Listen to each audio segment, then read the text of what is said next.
Don't ever let it slip your mind. Hey, walk around with your head up and your chest out. Be smart and let's go next week. You got me? Hey, who's out? All right, baby. They came to our house, baby. We got the best steak from out from last year. They came to our house. Let's show them. Whose house? Whose house? Whose house? Whose house? We ready. We ready for y'all. We ready.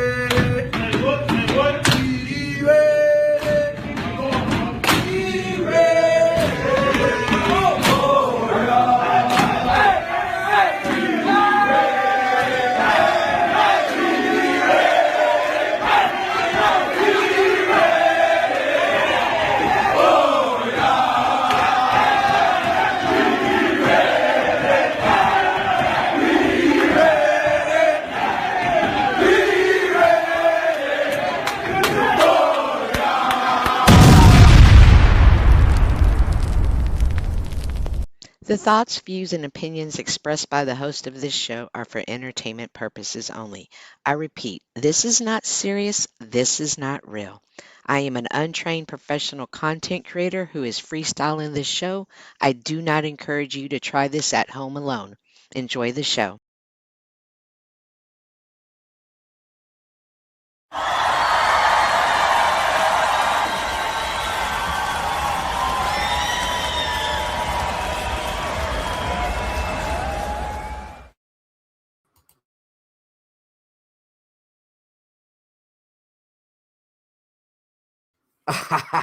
Welcome, y'all.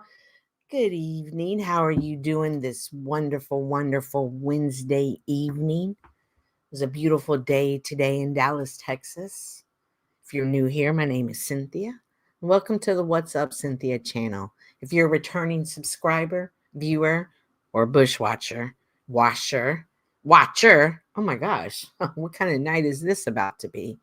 Please make sure to hit that like button. Before I bring up tonight's guest, I want to share something with you guys. Oh, Peace Dynamo, I'm here for it. I saw your message earlier. Peace, I hope you're having a peaceful day at work. I hope it's almost over and soon you'll be able to join the festivities. Why, hello, sir. How are you? Oh, Joe is our special guest this evening. Chuck says, yo, never fear, I am here. Chuck, where have you been lately? As much as you annoy me, you're the person I want to annoy me, not some of the other people I see around. So if you could at least pop up and say deport Cynthia every once in a while, just so I felt loved from you, I would appreciate it. But it's most definitely good to see you here this evening. All right, before we get started, I want to share with you guys my intro, my video from earlier.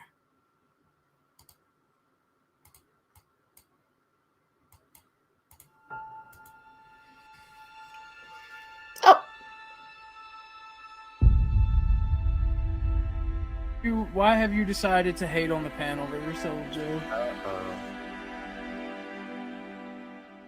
I think that this place, while it has potential, some great discussions. Of course, that would go for any content creator, yeah.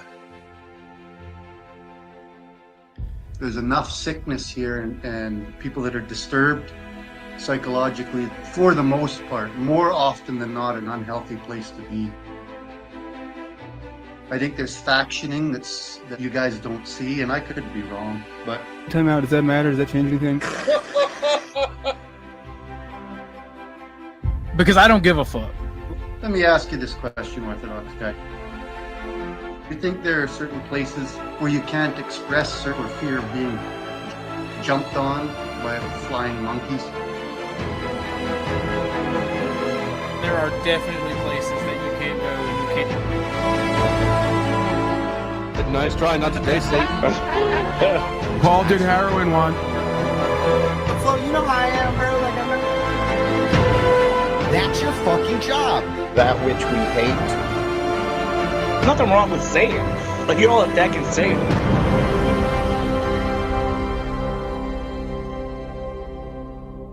Alrighty, guys. Thank you for watching that. And that is why we're here tonight. Ojo and I started a conversation. I don't even remember how or where. And we talked about the chaos, the toxicity on the Panelverse. We discussed it. We both agreed. We're sick of this toxicity on the Panelverse. Let's get up. Let's talk about it. So we had our pre-production call, and then lo and behold, turns out we're on opposite sides. So I'm curious to see how this evening's going to go. Also, we're going to open up the panels, and we're going to allow people to come up and to debate Ojo. And there's a structure to it. We'll go over it as the panelists come up. But without any further ado, let me bring up the man of the hour. Hello, Ojo. Hello, Cynthia. How are things this evening? Can you hear me okay? Yes. Am I okay too? You're perfect. Awesome. Perfect as usual. Thank you.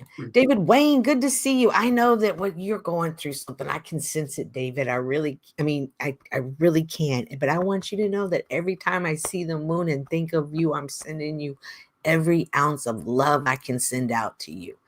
Leah, good to see you. Good to see you. Peace, Dynamo. Oh, good. Peace is here. Yay. And then that Chuck. Oh, Chuck, I like that you said you were on the spiritual continuation. Is that right? Yeah. Good. I'm excited. I want to talk to you someday about it. Hopefully we get that opportunity to have a conversation in a peaceful place. Heads up, I don't think this is it tonight, okay? Alrighty, Ojo. How are you this evening? And if you would like, please to bring forth your views of the panel. My position? Of the Panelverse. You'd like me to outline my position? Yes. I will do so. Thank you very much, ma'am. Let me take a moment to go over the inspiration for what I felt would be a good structure for this evening's show. So if any of you are into economists, especially if you're into conservative or libertarian economists, you can check out a documentary series called Free to Choose. That was produced by a man named Milton Friedman. And the format of the documentary was that he would spend the first 3/4 of the documentary, 45 minutes, there were several episodes, where he would lay out his position.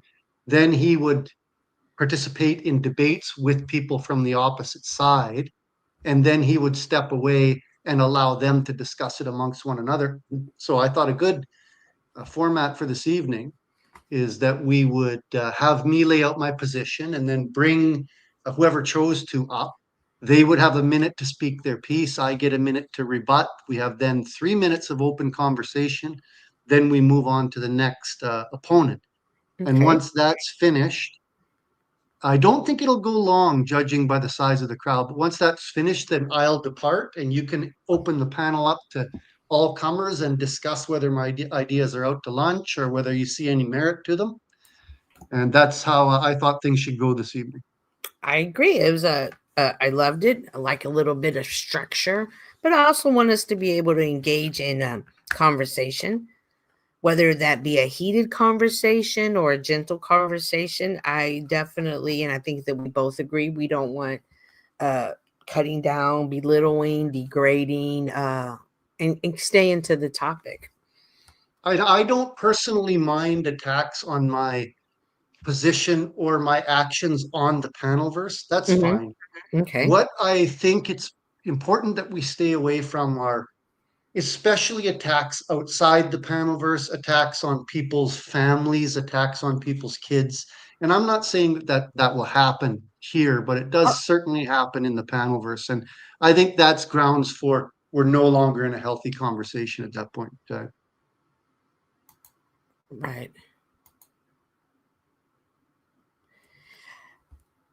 So would you like me to make just a little opening statement, and then you can respond? Yeah, go ahead, because I'm thinking I'm having technical difficulties, so I'm checking. So will you mind doing that for me real quick, please? Yeah, no problem. And so I'll start by saying that having had this these discussions a number of times, and having watched the effect on my own personal life and my behavior in some cases, I began to wonder about the utility of being in the Panelverse. When I first got here, Flows was one of the first channels that I'd seen, and we had some fabulous discussions about religion. In fact, I will say that the discussions that I had in that context probably changed my position on faith. In fact, they did change, and I've said so. But then there were other times that my actions, when I went back and thought about them as part of the Panelverse and the ways that I was personally behaving and how I felt, it's like, what good is this doing me? Looks like David Wayne is down in the chat. I think that's Moose, if I'm not mistaken. I could be No, wrong. it's not. Okay, well, if one example would be with Moose on Flo's panel, where, and I'll describe this phenomenon later, what kind of causes this according to the research, not according to me, but we got into it about something. And basically, I just went after the guy, right? And was rewarded for that behavior. I was even awarded a victory at the end of the conversation. And that felt good in the moment. But when I reflected on that, I was like, what am I doing? Like, how is this conversation in any way leading to me to a better place, or a place that I want to be? So having said, or moving through some of the research that I've looked at, I want to make it clear that I myself believe that I have participated in this stuff and have now started to see it more clearly. And especially pulling myself outside and looking at some of the phenomenon that are going on, the positions, the factioning that people take, how you move into one channel and can't say something, and then you move into another channel and you must say that thing. And either you do or you're ostracized. So let's talk first about the first reason I think the Panelverse sucks is because I'm going to address, and I know it's poor form to address your chat. I wasn't going to do this to begin with, but I will do it. Leah has said it's only, yeah, sorry, go ahead. Well, don't look at I'll him. address it only because it was part of my own opening statement anyways. Oh, okay. Well, I have them starred for us to swing back around, so I'm watching them too. Sure. Okay, so Leah says it's entertainment. Now, I have looked at a number of ways to differentiate this claim because I don't see it as entertainment. I see it as addiction for the most part. And there are differences between entertainment and addiction in that entertainment is a voluntary process. You participate in these things such as a television show, whether it's pickleball, whether it's basketball, whether it's fishing, because you choose to. In a lot of circumstances, social media participation, including the Panelverse, which I think is probably one of the worst forms of social media, the participation isn't voluntary. And I would ask any of you who think it is voluntary to remove yourself from it for a period of 2 months. I think the general, measure of whether you're an alcoholic or not is whether you can remove yourself from alcohol for 2 months voluntarily. Now, what does every alcoholic say when you ask them, remove yourself from that habit? They say, I don't want to. But the truth is that they really can't. So I don't see this as a form of entertainment. I think it's more of an addiction for people. But if it is entertainment, it's quite sick entertainment. Let me take a moment to outline that now. I want you to imagine a place where I and 25 buddies pull up with a couple cases of beer and a fistful of 5s and 10s. And we sit around and watch a guy rooting through a dumpster trying to keep himself alive. And he's telling us that he only does this because he's choosing to and that he's rich. But we can see him in front of our eyes physically deteriorating. And we tell him that when he digs, say, a half-ass fishing reel that he can sell at the pawn shop out of the dumpster, good job, fabulous, keep going. Every once in a while we chuck a $5 at him. If we are doing that for entertainment, then those people who are watching, are sick. This is what I'm saying. This is sickness on our part as a viewer. Imagine, if you will, also, if you showed up socially to an event where, as a couple, a father and daughter were in attendance, and they were openly proclaiming that they were a couple, and they were participating in the conversation, and were welcomed there. Would you stay in that venue? Would you stay at that person's home? You probably wouldn't. Imagine a place that you went to, whether it be a pub or a social event, where you had to wear a mask and conceal your identity, because if you dared say something that somebody disagreed with, there was a risk that they might approach your employer, try and get you fired, dig into your background, call people you know, call friends and family, try and destroy your reputation. These are real risks. I don't show my face on the Panelverse very often for this very reason. I'm not alone. So this isn't entertainment. This is something else. And a lot of what it seems like, is replacing family. There are people in the audience who have said directly, this is my family, this is my social circle.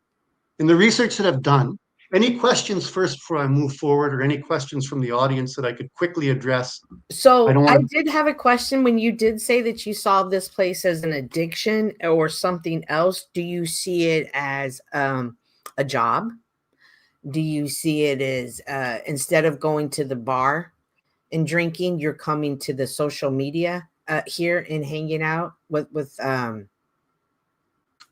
people? Do you see it as that? It could replace that, but if it's not on a voluntary basis, then it becomes an addiction. Mm-hmm. So if I was going to the bar and drinking and could not stop myself and was spending so much time there that I was disrupting my personal relationships, that my marriage was falling apart, that I wasn't spending a lot of time with my kids, I would be considered an alcoholic. Here, we consider that a person consuming entertainment, when it's very clearly a dysfunction. Now, the standards for internet addiction, I read into, and once again, these are overall studies. I don't believe the numbers, but this is what the research that I read. And for anybody that's interested, I'll send Cynthia the links to the studies that I've used.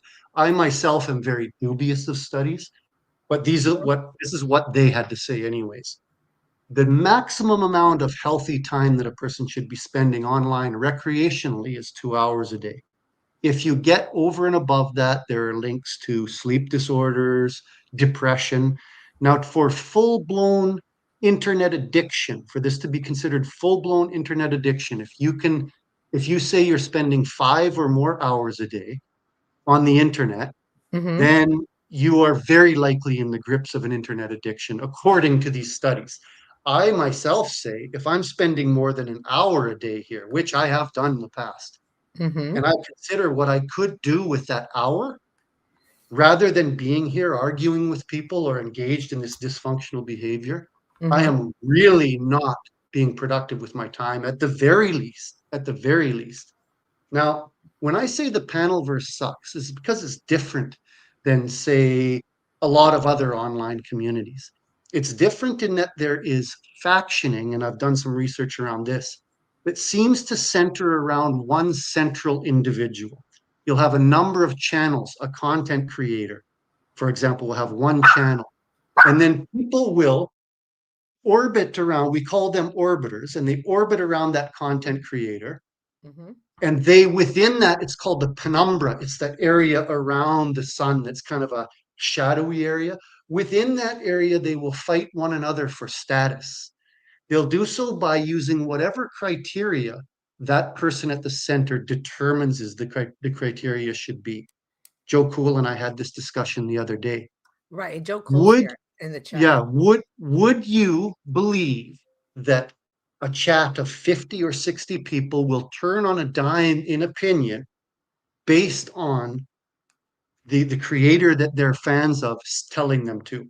I know that the answer is yes. You may disagree with me, but I think we've seen that in action. So I could go on and on and on with the studies, but basically what I'm saying is that the Panelverse is sick not because it causes dysfunction, but because it traps people that are prone to that anyways, and then rewards that dysfunctional behavior by allowing them to gain status by acting in a toxic fashion. There's a limited audience to the Panelverse. It seems to be a few hundred people, 200-300, that are shared amongst these content creators. They never break out into the thousands unless they move beyond that toxic content and start talking about other productive things. So here's people were talking about what is the solution. Here's my opinion. We can get into it in the debates. Mhm. Reduce the time gradually that you spend online in general, in particular in the panelverse. Okay. Look at stepping down. If you can't step away from it, then you know you've got an addiction. If you keep telling yourself that you don't want to step away from it and that prevents you from doing so, then look at slowly stepping down. If you're spending 5, try and work your way down to 4 one week, work your way down to 3 the next. Now, this isn't me saying this. This is research I've done around curing internet addiction. Mm-hmm. Very important to maintain physical activity. I myself have found that 9 minutes of my particular exercise that I do, getting the heart rate up in the morning, changes my mindset completely. And I find that I have less of a need to spend time inside this place. The last thing I'll say, and there were reams of suggestions made. Oh yeah, I have them all starred. Yeah, when you decide what it is that this place is meeting for you, what need, try and meet that in another way. If it is that you get your social fix here, then go out and find that somewhere else. Like I'm in this Indigenous language course. I have no chance of learning the language, but it's just fun to be around people. You know, it's fun to get out, have real conversations, look people in the face, and I feel less of a need to be around here. So with that being said, I don't know if you have any responses before we open up the panel. No, not at this time. I do have some stars. Someone asked, how old are you, old Joe? If you don't mind, you don't have to say the exact, but give us a range, 30, 35, 35, 40. How come? Hmm? Why? Lee is asking in the chat. It was a question Yes. in the chat. I will tell you that I'm not interested in giving, in this sick, toxic place, I'm not interested in giving out any personal information about myself. Excellent. Well, Leah does go on to say that it's entertainment. She views this as entertainment. And I would ask her to compare it to another form of pastime that she considers entertainment. Have you ever been in a social situation, watched a TV show? Would you see some of the stuff that we see going on in real life? People's real lives we're watching people's real lives unfold. Let's take our friend Illumitami.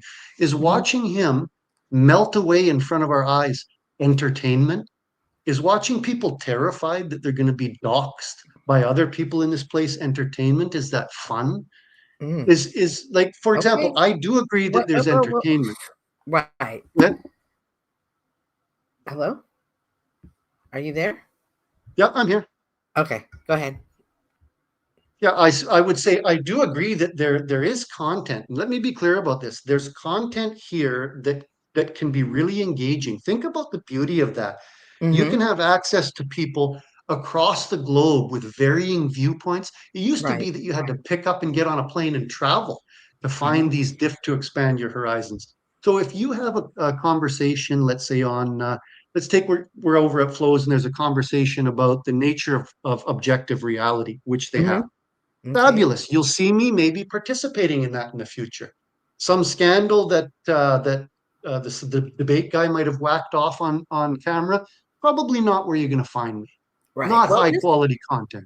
This is where Peace Dynamo comes in and says, I'm a realist. This behavior exists. Adapt or move on. Yeah, we can say that about any behavior. So I would ask Peace Dynamo, what is his limiting principle? When does he step in and say this is enough? If the entertainment was watching people being tortured, would you step in then? Where do you decide for you personally that this has become something I do not want to be associated with?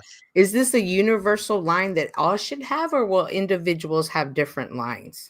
It's my belief that each and every individual will make their own decision based on their own values. The issue is that the productivity of their own life will depend on that decision that they make. And so I'm here saying that I don't think the decision to spend a lot of time in here amongst these toxic conversations will lead to better lives for people. That's my belief. You don't have to support that. You can go then challenge my belief, continue to do that, and see where it takes you.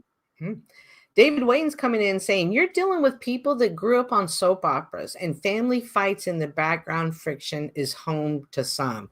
I agree with you, David. This is what people grew up in. As dysfunctional as it may be, nobody knows they're in dysfunction until they're adult. No kid realizes this isn't normal. So to some, though, that is still feels home to them. How would you respond to David? I would ask David how many guys he watched crawling through dumpsters and participated in that as a spectator sport, if that's what he grew up with. I would ask David how many people he saw in social situations phoned other people's bosses and tried to get them fired out of spite. I'd ask him how many incestuous relationships he watched take place in his social circle when he was growing up. This place is different. But I can tell you, I've seen all of those things in real life. If you've seen them in real life, then they're toxic. Okay. Real life versus internet is totally different. Is this Yes. one of the cases of is and isn't, though? But like you just said, I've seen people digging in the dumpsters. And you for sat there and food. watched them and you Yes, for participated in food. that?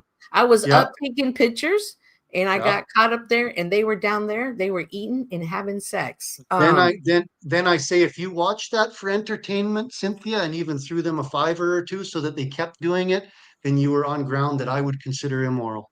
Well, I wasn't doing it for entertainment. I was caught up on the stairs and I didn't want them to know I was up there. So I sat up there quietly. They didn't even know I was there until they left. I didn't No, watch, but I had an audio. Yeah, so bear in mind now that this has been Okay, called but what I'm saying entertainment. is no. But what I am saying is this type of behavior exists in the incestual relationships exist. I'm not going to discuss how I know that, but please know that I know that. You watch them for What entertainment. was the other example that you gave? Do you watch them for entertainment? It's not about watching them from entertainment. I'm saying that these things Can you do scroll back exist. to the last? Can you scroll back to the No, last comment? hang you're on asking one to second. address? You're going to let me finish, please. As No, I'm I just have saying we're shown you talking this because we're respect. talking about Right. we're talking about entertainment. Okay.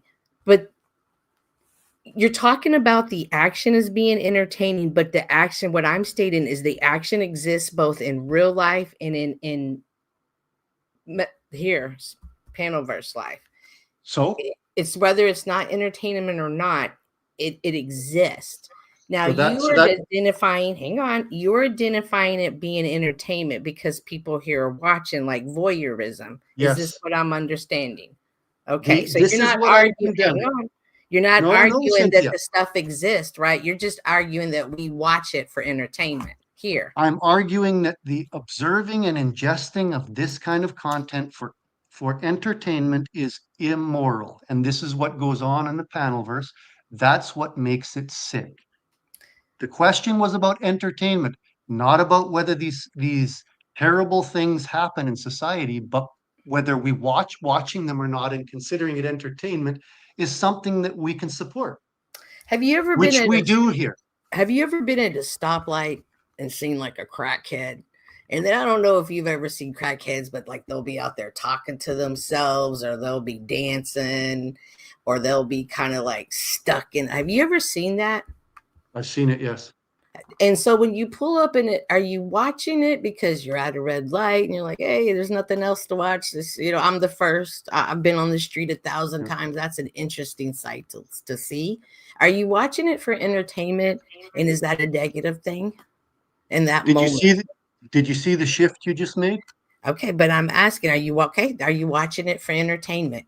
You just made a shift. You've asked me a question and then shift to something else. I said I've seen it. Did I Right. tell But you that I'm I saying, watched but it? in that moment, though, in that moment, you're watching that. And I'm not saying specifically you, I'm giving this an example of a time that you're watching that.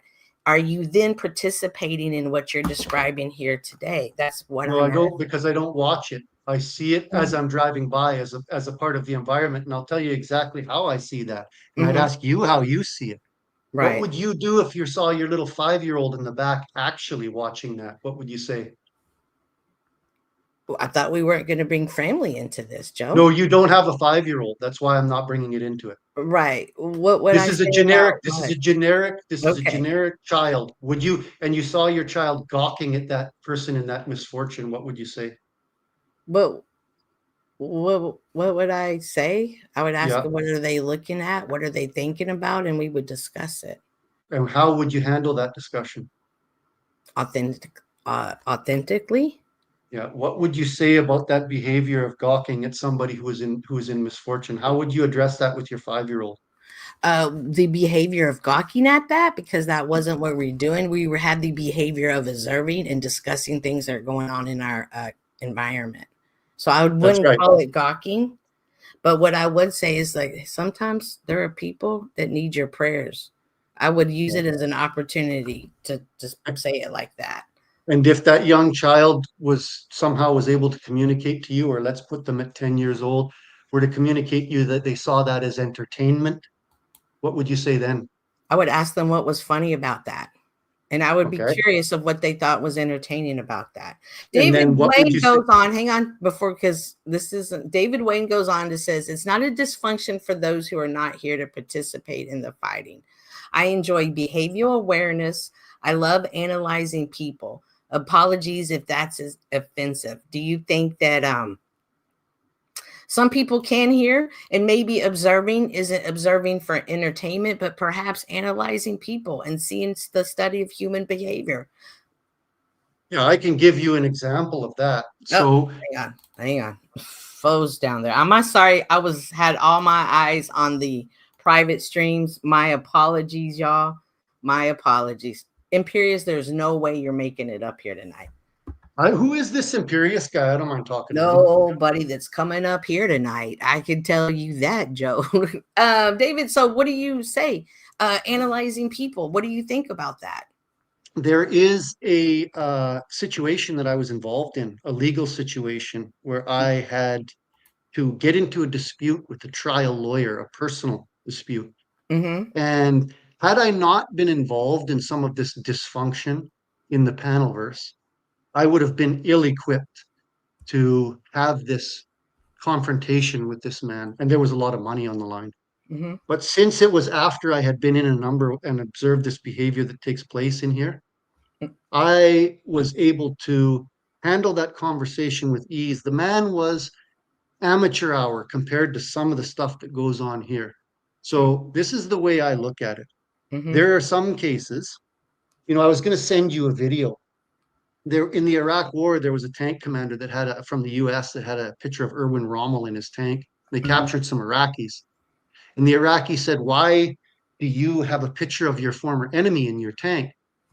And the tank commander said, "I can condemn this person ideologically, but there are some things about his tactics that you didn't learn. Otherwise, you wouldn't be a prisoner in my tank. I have studied this man who participated in a sick ideology because he had some tactics that were beneficial." So David Wayne makes that comment in terms of understanding human behavior. If that's your motivation to be here, then that's one thing. But if that comes at the cost of somebody inflicting harm on themselves, and in particular, if you consider it gratuitous entertainment, because you can see this has happened before in society in the early 1900s, where people used to go tour insane asylums for the fun of it and stand there looking at people in convulsions and people in pain and laugh at it. Now, I don't believe that's behavior. Just wait, I'll finish, then you can take it on. Okay, well, we have people back here. We have people who want to get in the conversation. So, but go ahead. Yes, I know, Cynthia, but what you and I agreed beforehand is that we would have a conversation first and then we would bring people up one-on-one. Would you like to start that now? Well, go ahead. I mean, we didn't get through the chats. We only got through 5 of them and I had 6 more to go. But now that we have people, and remember, we were thinking nobody would show up, Joe. Yeah, but that doesn't matter. You and I had an agreement. Now, if you want to stop our conversation and start the one-on-one conversations now, I can do that. Okay. Yeah, let me go ahead and bring up the Powdered Dusty first. But hang on, I don't think you should so quickly disregard this Imperious guy. You can throw him off panel. Excuse me? This Imperious guy, whoever he is, you can boot him off immediately if he goes. Absolutely, like, what kind of guy is he? However, I'm going to explain something to you. When he came up here, you asked me, who was he? I'm not sure who he is. And I agree, you should get to know him. I, however, know who he is, Joe, and I've had experiences with him. Not only have I had experiences with him with being the object of his attack, I've also had experiences with him of watching him attack other people. I've watched him go on to other panels and deliberately break TOS, or let me not say deliberately, but let me say carelessly break TOS. So yes, I do agree, Ojo. I could bring him up and then drop him if he did something. However, based on my assumption and my observation of this moment, it would disrupt the flow. And I'm not interested in that tonight. And Sounds like it's kind of a do with- toxic place. Hmm? Well, if you got people like that showing up, this must be a little bit of a toxic place, this Panelverse. 17 people and one of them is that toxic? Well, he doesn't view himself as that. He views himself as something great. Yeah, What? sure. Okay. If he's that bad, okay, I guess so. I'll trust you on it. Well, I appreciate that. Welcome. I'm gonna tell you who I do trust though is Flow State. Welcome. How are you, sir?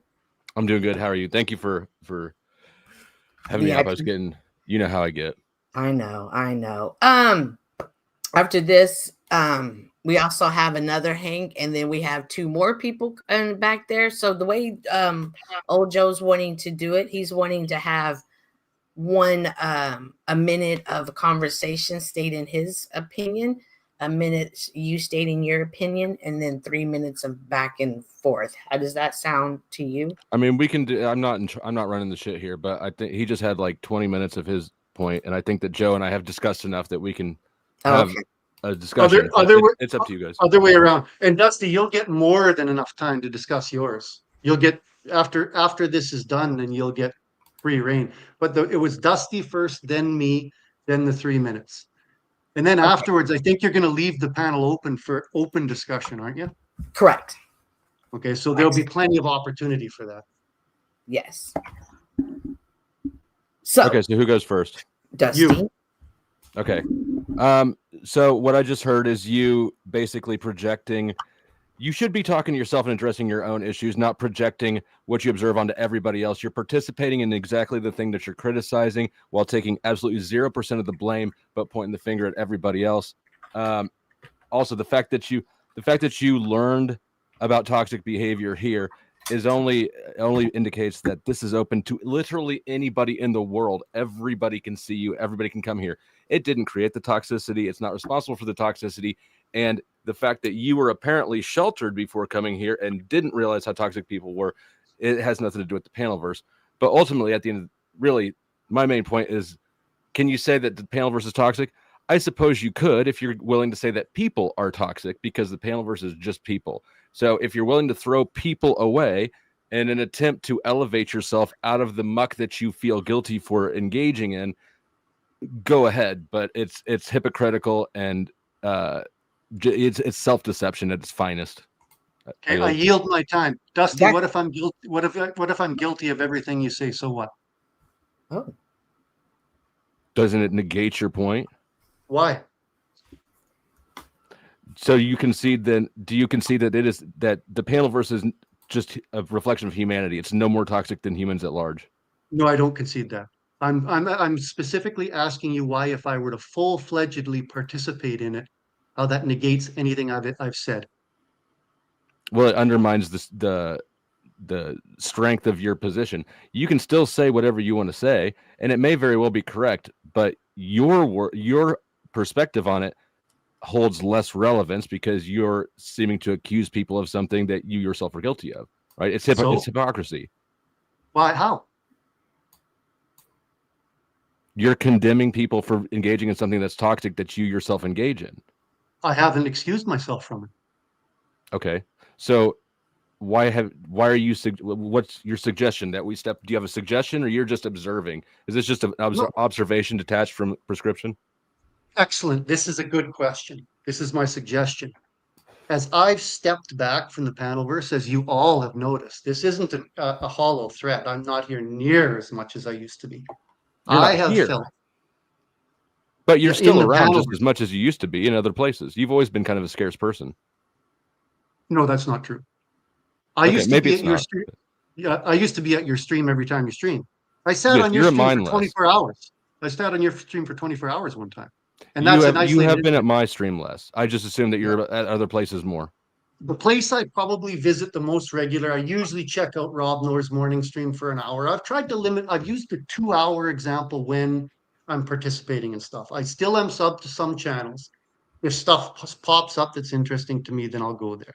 So my suggestion based on my experience, when I've distanced myself from the panelverse, when I've interacted with real people, when I've gotten myself physically more active, I have been a happier person and felt better about myself. And that's what I'm suggesting the rest of you do. Take that advice or leave it. You realize that you're tying a hose around your own arm while telling people not to shoot up. Tell me how. Like this activity right now, you literally scheduled something in the panelverse so that people could come give you hostility. Yes. Yes, because you're like, how are you going to call us dope fiends when you're a dope fiend? Well, here's the reason is motive. Do you think that I'm here for entertainment, Dusty? Yes. I mean, I think that yes, I am going to say, and forgive me, Dusty, I do not think you believe that statement you just made. What do you think I think that you're here for? Tonight. If I was here, now you can call it delusion if you like, but I believe if I can convince 2 people from the stream, and you can trust me, in the time that I've come and started saying the panelverse is a toxic place, I've received comments on your streams and others. I've received private messages and encouragement saying, you know what, you're exactly right. And I believe if I could convince 2 or 3 people to spend less time in this sickness where people are talking about stuff like the Thorpes and others, that it's worth my while to spend an hour this evening to do so. After this, I'm going to go out and do something with some people I know. Mm-hmm. Most people watch our streams from their cell phones. Most people engage while they're doing other things.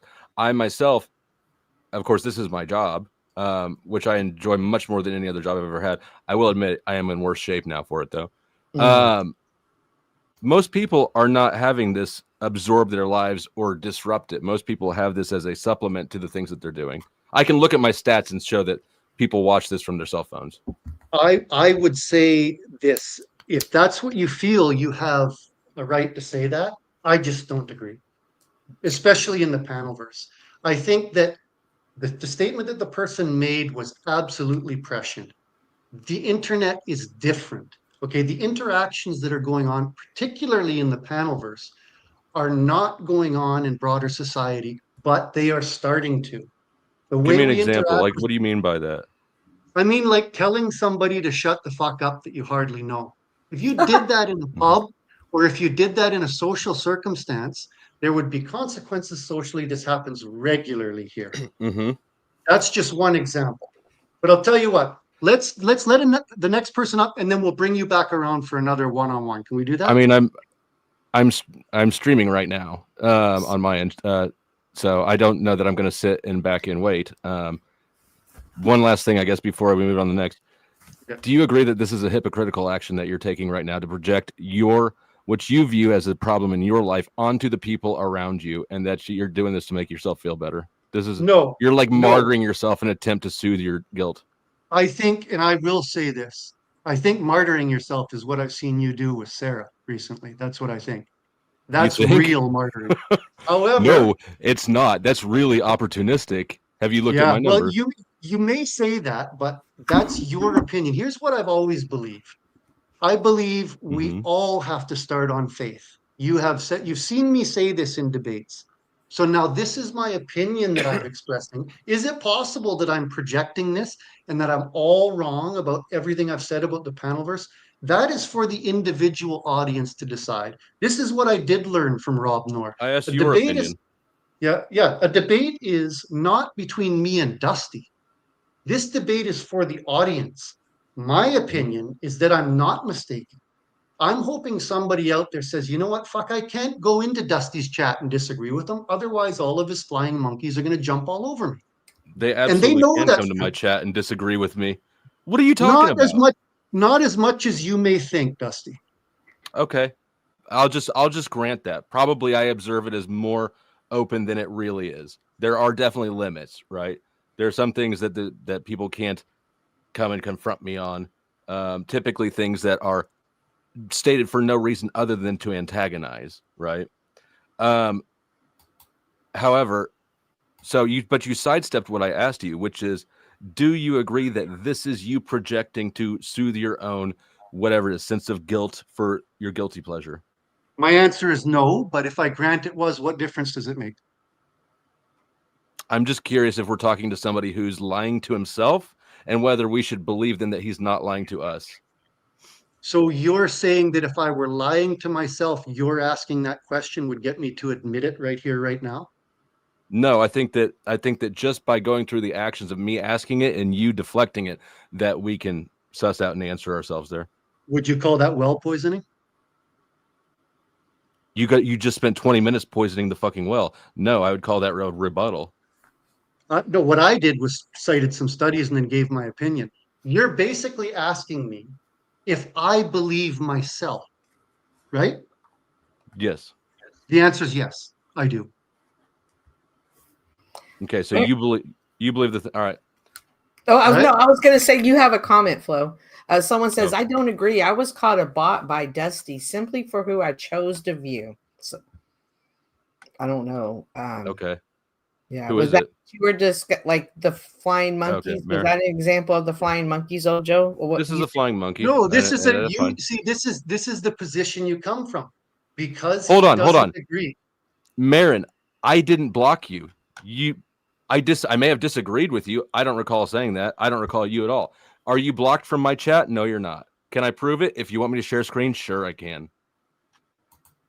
This person is complaining because I didn't agree with them, or somebody didn't No. agree with them. Now you've asked me a question, and I'll ask you one before you leave, Mhm. Dusty. Is it important to you what I think? I don't know that I wouldn't say it's important. It is. I have enjoyed talking to you. I think that you are. You think deep. Pause. I would call that answer a sidestep. It's either a yes or no. I said no. No. I said I Okay, wouldn't thank call you, it sir. important. Thank you, sir. I appreciate that.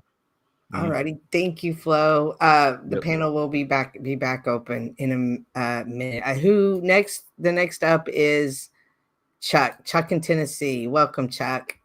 Thank you, Miss Cynthia. How are Joe. you doing? Joe, Sir, how are things? Go ahead. You get What's your it- 1 minute. okay.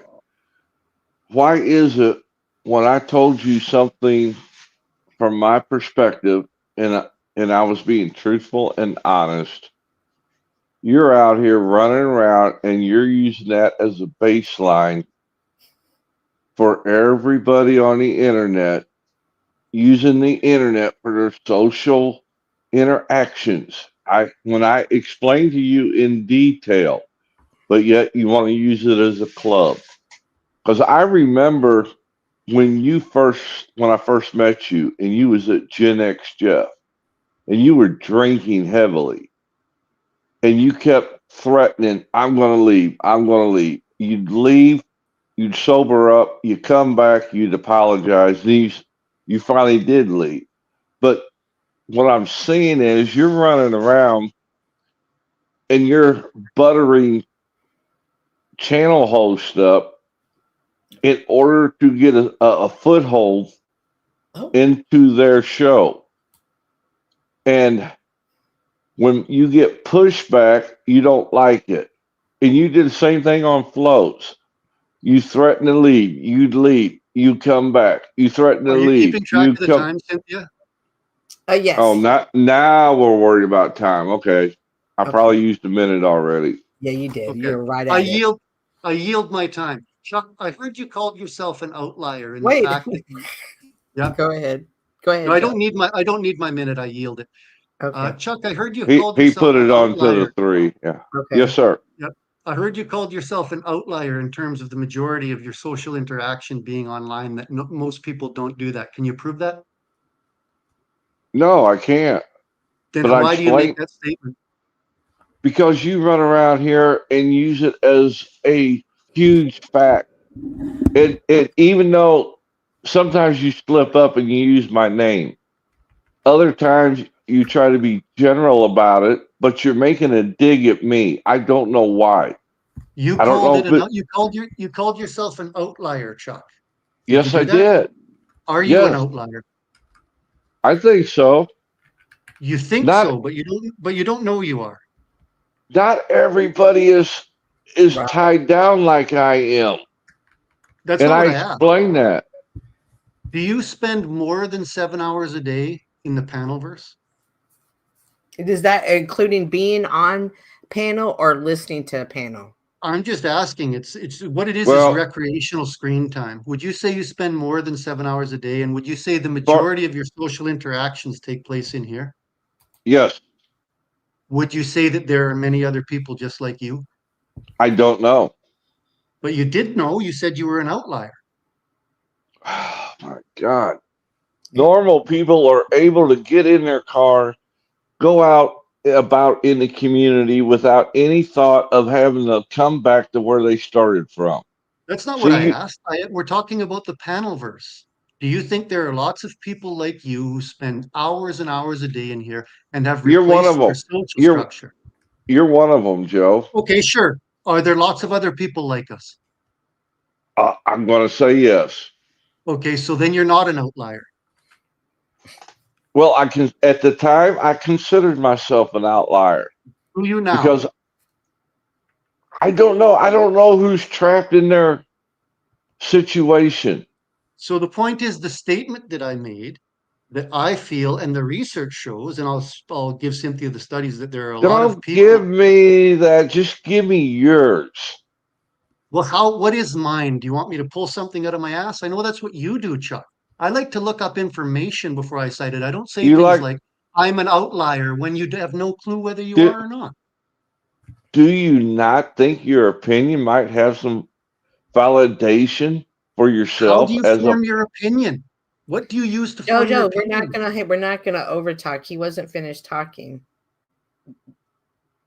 I'm saying you can formulate your own opinion. You don't have to do research. You can see what your neighbors are doing or what the townfolk are doing and see what you're doing to form an opinion.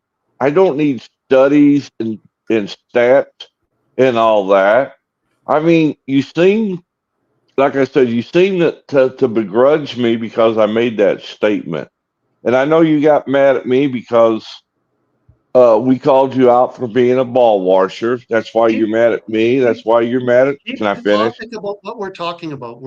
You just told me that I can form my opinion on broad internet usage based on watching my next door neighbors rather than reading research on the topic. Is that your point? Yes, sir. Okay. Is well not then, is Chuck, not I leave that- anecdotal evidence when Then you I can leave that see to the it? audience. Then I leave that to the audience to say whether you can look at your next door neighbor and decide whether internet usage is on the rise and whether this Panelverse is a toxic place. How many of your neighbors are in the Panelverse, Chuck? I don't know, So you don't know, Does but it they're count if who they're you look doing at. OnlyFans? but I Does it- see them oh. coming and going from their house all the time, which Well, tells what me does they're not that staying at home. But what does that prove about the Panelverse? Oh my God. You take anecdotal evidence, which is personal experience, and you apply it to form your opinion.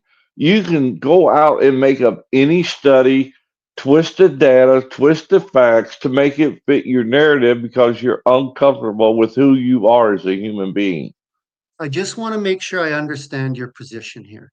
You're telling me that because you can look outside and see your neighbors coming and going from their house on a regular basis, that there are not a ton of people in this Panelverse that are spending more than 7 hours a day and have used this as their social interaction hub rather than being in the real world. That's your position?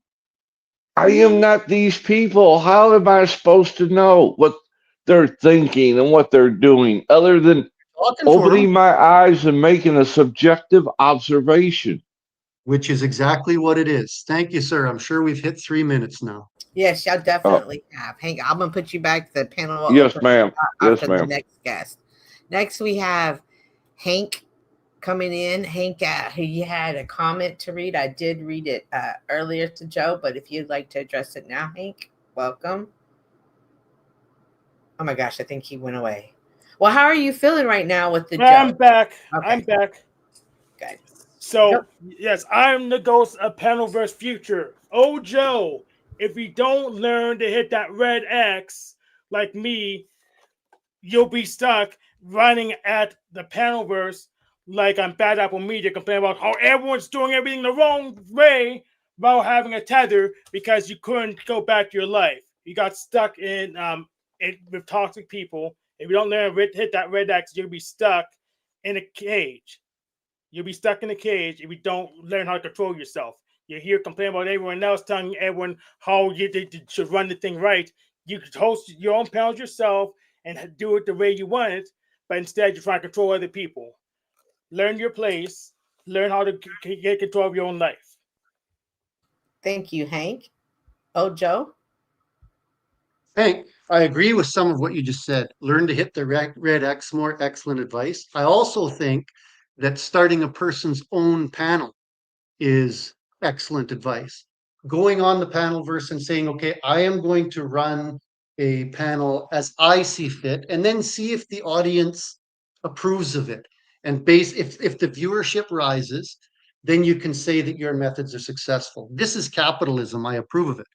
Hank, I don't give a damn how good I got my minute. Then you can respond. I would ask, Hank, I've sat here and watched you being accused of some pretty horrible things. And I would wonder if you think that's toxic. I've been accused of horrible things my whole life. So my existence is toxic. So what does it matter? What, have you been accused of the same things I watched you accused of on the Panelverse? Has that happened to you in your real life? I get accused of different things in my real life. As bad as what you were accused of that I saw you, which I thought was horrible, and I don't believe, by the way, I'm saying openly, I think they were false accusations. Were you accused of anything that I won't confirm or deny. I won't confirm or deny. It's your problem.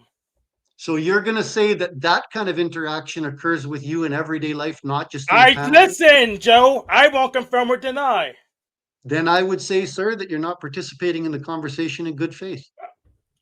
Because I won't give you my criminal record. You're no, I'm not asking for you. I'm not asking, Joe. I'm not asking for any details. No personal details. No. Then you get what you get.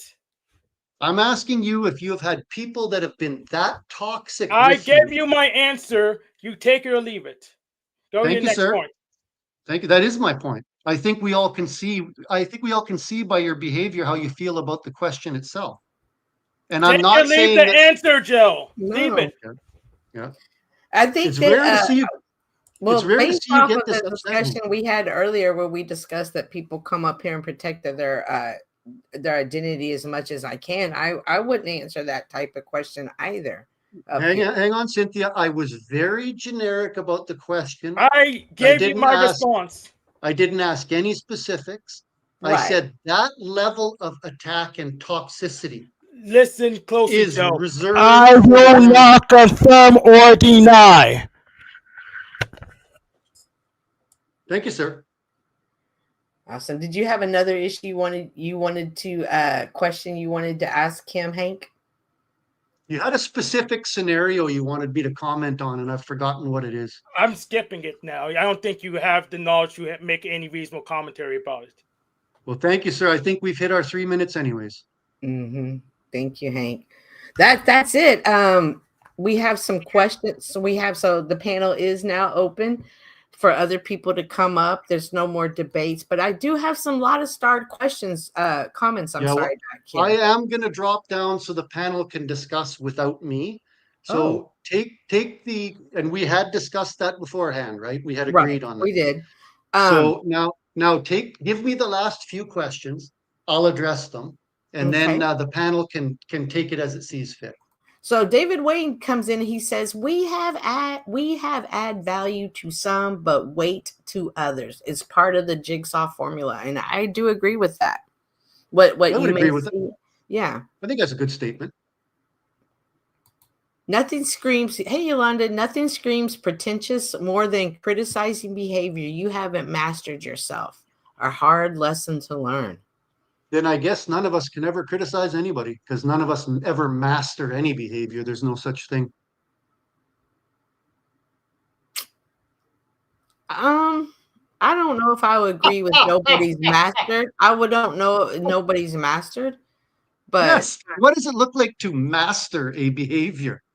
So when have you mastered a behavior? So there was a time when I would always yell and get upset, and now I just let a lot of stuff roll off my back.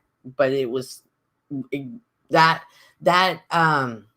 tool helps me here in the Panelverse. Not to say that I'm always perfect with it, but I do consider that I'm better than I was. Is it mastered? No, but it's mastered more than what it was. We do have Agreed. someone here.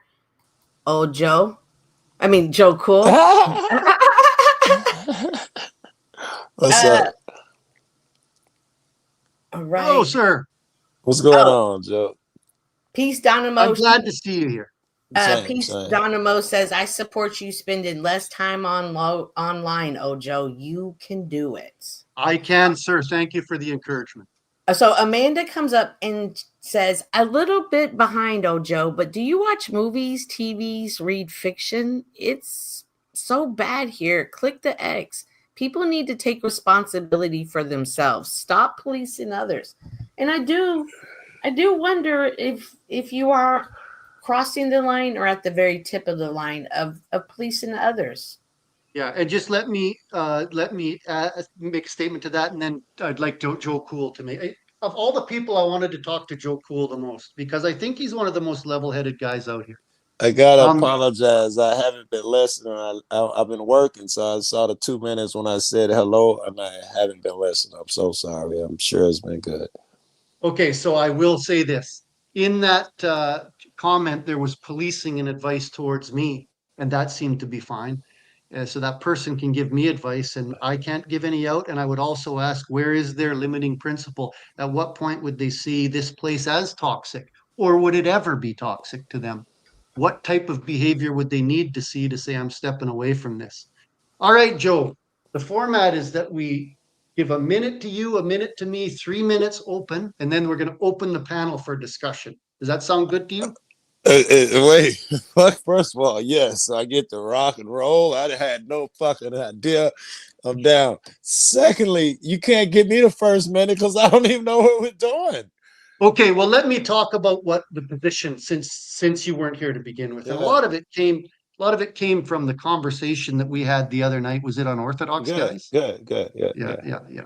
So my position has been those people that see this place as entertaining, that say it's entertainment, they're often in the grips of a social media addiction, and that the entertainment itself is toxic.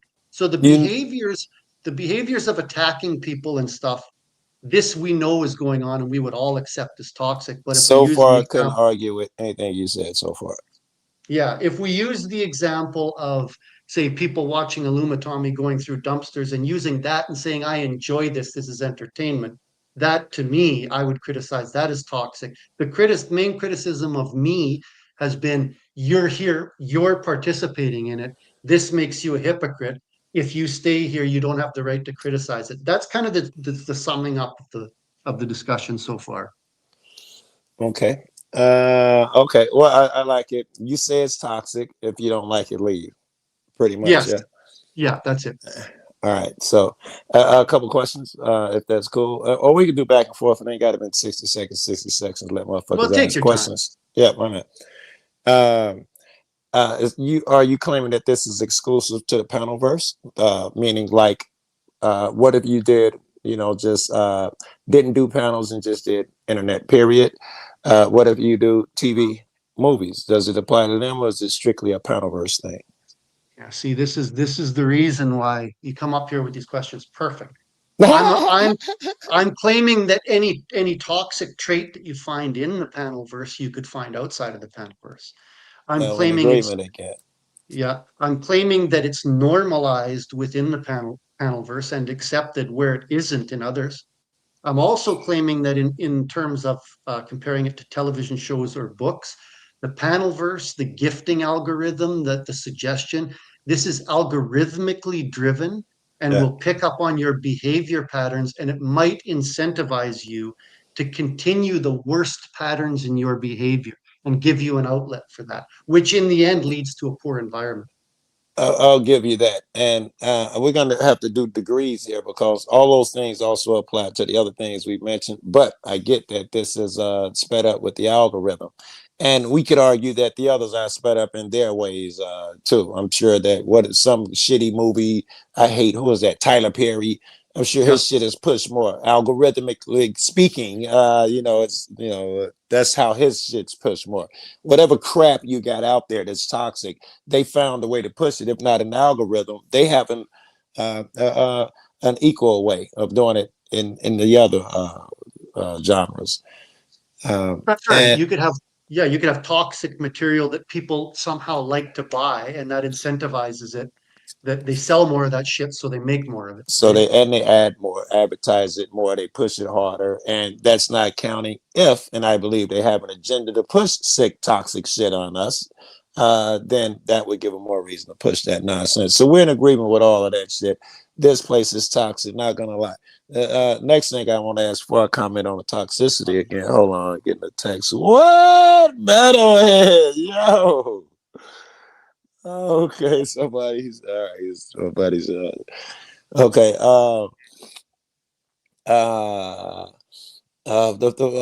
The stream blah, blah, blah, blah, it's so hard for me to get back on track when I get deflected like that. Okay, so the toxicity is one thing. Before we go back to that, I want to ask you, are there good things about the Panelverse? Yeah, I did. You missed my story about. I did. Yeah. So basically, to condense it, I had a scenario where I had a financial dispute with a trial lawyer, and the guy threatened to sue me and everything, and he went after me using the skills he'd learned in court. Now, if I had not been involved in some of these Panelverse conflicts, I was able to go into that scenario with that guy and really quickly see that he didn't have anything, that he was bluffing. Like I said, everybody else, he's amateur hour compared to what I've experienced here. So in the end, the techniques that I learned in here enabled me to save thousands of dollars outside of here. That was my argument the other day, was that you get as much positive out of this as, maybe not as much, but you get a lot of positive shit just by the people you meet and the things you learn. Certainly, I count pretty much damn every encounter me and you have had among positive. And I'd add, they've been in what we're about to categorize as toxic places. Yeah, so I would say the other thing is some of the spiritual discussions have been fabulous. And I think my spirituality has changed based on some of the conversations. This is where we may differ. If we're looking for a point to differ, I would say the balance falls far on the side of the toxicity for me. And I find that the more time I spend away from this place, the better I feel, like physically, strength, getting along with people, even employment opportunities and everything. That's my experience. Whether that's everybody's or not, that's up to them to judge. No, again, we're in agreement. There you go. Hey, there's going to be an open panel, so you should stick around and say your opinion. I am. If you're talking to me, this is my little break, my little weed break from editing and working on my project with Andrew. Give me your address, Joe.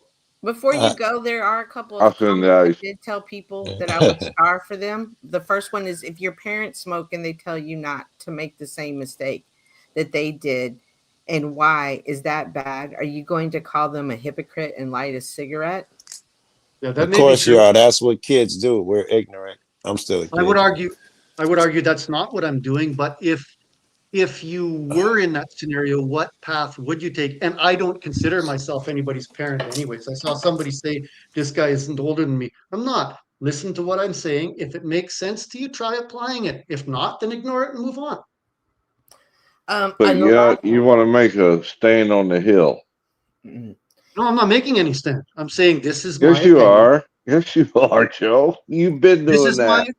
This is my opinion. Either take it or don't. Ahimsa says Carpman drama triangle. Oh, Joe, look it up and stop trying to save people when you haven't fully saved yourself, please. I would ask Ahimsa when she would start trying to save people. What point would she wait for? Are you trying to save people, Ojo? I hope so. No, Joe's trying to find himself is what he's doing. So you can listen to Chuck. You can, and this is my opinion. Yeah, this is just not what I'm going to get into. You can listen to Chuck's opinion about me or my opinion about what I'm doing. Either one. See which one makes more sense. Well, then have you fully saved yourself? Nobody's fully saved themselves. Do you put as much energy into saving yourself as you do saving others? Way more. Oh, so it's way more than this? In this Panelverse area, I put far more energy into the people in my life. But in the terms of the Panelverse, like what were we supposed to be here? I said about an hour, and I'm already over time. I've spent at least that much time, probably 8 times that much time with other people before. Now I'll go do it again. But not all trying to save, not all trying to save other people. A lot of it is recreation. This is your tactic. This is your tactic. This is your tactic, Joe. Cynthia, Yes. we had an agreement. Now you have brought Chuck. Oh my God! It's the open panel part. We did say. Yeah, it was but you said you would give me the opportunity to slide out before that, and you started that before. There you are trying to set the parameters of somebody's show It because wasn't that's an what issue, you though. do. It wasn't an But, issue. yeah, no, it's an issue. No. Could you, and Chuck, and I'm asking you, could you drop Chuck for a second? And Yeah, that's fine, Joe. No, he Thank can be quiet. He can sit here and not speak. Chuck is an adult. I will mute up, Joe. I've got someplace to be in about 10 minutes. Chuck in Tennessee. Do you have a couple more questions for me so I can address them before I go? Because you're itching, you're chomping at the bit here. Well, let me go first because Chuck's shit is. Let's give it 5 minutes and then I really got to go. Go ahead, It's Joe. going to give and it. then Chuck. Yeah, Chuck's shit's going to give a different energy. I just wanted to add, I guess that the questions you just asked, Joe, I could have answered for him, and they were the same answers for me. So absent all of the other things that you guys are critiquing, just the shit that he's doing up here now, answering Cynthia's questions. Do you work on yourself more? Of course. Are you trying to save others? Of course. If you're doing your duty, do you spend more time trying to save yourself and your family? Of course, of course, of course. Everybody's answers, I think, be the same. I don't think he said nothing weird. In case I don't get another chance before you leave. Yes, man. That's just good advice for anybody. I can tell this shit's stressing you out, man. If it's time for you, if it's stressing you out, you do what you got to do. You save yourself. You take some time away. I mean, that's the key anyway. I'm fortunate. I don't do the me shit, but I get built-in breaks from this shit where I go do shit and I get built-in breaks. It keeps me healthy. When I tried to commit to this motherfucker when I first started, shit drove me crazy, man. It was a really bad move. So I don't have any critiques for you from the small shit that I heard, man. I will admit this though, just on the strength that the way everybody is saying that you need to take a break. They took exception to something you said, and I'll probably try and watch it later or ask some questions. That's probably a good idea. I agree. They did take exception to something I said. Yeah. I think watching it back might be a good idea. Chuck, buddy, couple more questions and then I got to go. All right. This is your usual MO or tactic from my observation. You show up on a panel, you want to throw a log on the fire, then when it starts getting hot, and I'm not picking on you, but then you say, oh, well, I only got 2 minutes, or I got 10 minutes, and then I got to leave. You want to mandate, dictate, manipulate the stream of the host. You can make statements without me here. I wonder if you have a question. Oh my God. That was dope. What, him, Joe? Yes, he's right. You can make statements and express your opinions when I'm not here. But while I'm here, only got a few minutes. Is there anything that you need me here for? You can do that when I'm gone. He's accurate. I'm trying to put. All right. Go ahead, Cynthia. I thank you very much for your time. Joe. Thank you. Thank you, Thank you for the opportunity. Bye. Holy. Earlier when you were talking, see, it wasn't even 10 minutes. It was 2 minutes. I know. When you were talking, Joe, about stress and about people being stressed, I wonder perhaps how many people put the stress on themselves. There have been times that people have asked me questions and I have authentically, honestly answered them. And they said, I don't believe you. You're really this. And at that point, I'm not going to try to convince them of anything different. Believe what you want to believe. But I notice that some of these beliefs that people have, I'm seeing the effects of them stressing themselves out. but what is it? Scarface, your mind plays tricks on you. Like, Yeah. don't let your mind play tricks on you. Ghetto boys. Yes. Oh, Joe. I mean, Chuck. I agree. I agree that he came up here and that you were saying stuff and portraying your experiences, and he cut you off and said, "You can make statements about me. Do you have a question?" It's interesting to hear someone not able to take criticism of themselves who pass out so much criticism. But I was about to ask you questions, and he dipped. Mhm. You weren't though, right? If you Yes, I was. I was formulating the question, Joe. I didn't in the want to. process. Okay, I apologize. Yeah, Maybe I I'm did not not. I did not. I did not want the question to come across as a pile-on question. I was trying to formulate it so that it was something he could answer without feeling threatened. Right. Because I realized that's what he does. That's why I went quiet. And before I could even get it out, because I noticed that, and he never did answer my question. That he wants to use me. He keeps throwing me, and he's got a problem with it. But yet, when I tried to ask him why he has a problem with my situation, he deflects and will not answer it. Right. But yet he wants to use it as a club. Right. And I've noticed this on some people. They want to use it as a club against me without any giving me any reason I or think I answer. understand. Yes, ability for examination. I think I understand. I'm referring to you. I understand. And I didn't mean to run him off, but you see. No, he didn't run off. We had already agreed he was going to be up here an hour out, and he did that. I mean, I knew disagree. Chuck ran him off a bit. Not intentionally, I'm not blaming Chuck, but correct. I was not trying to run just him. not jumped up. He'd have been up here good with me another 15, 20 minutes easy. Yes. Yeah. And I apologize, Joe. Cynthia told me to come up.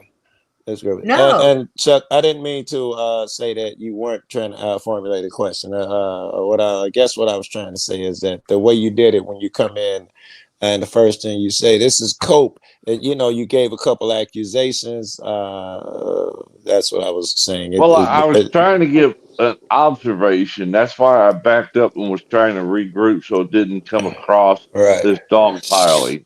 So, hold that against me. I don't have a PhD in proper adequate grammology.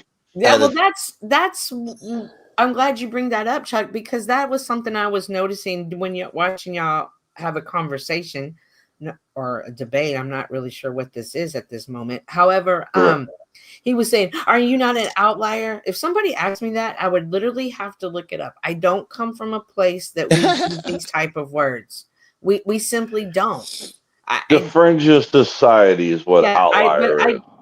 But it's almost like you're penalized for not knowing something here.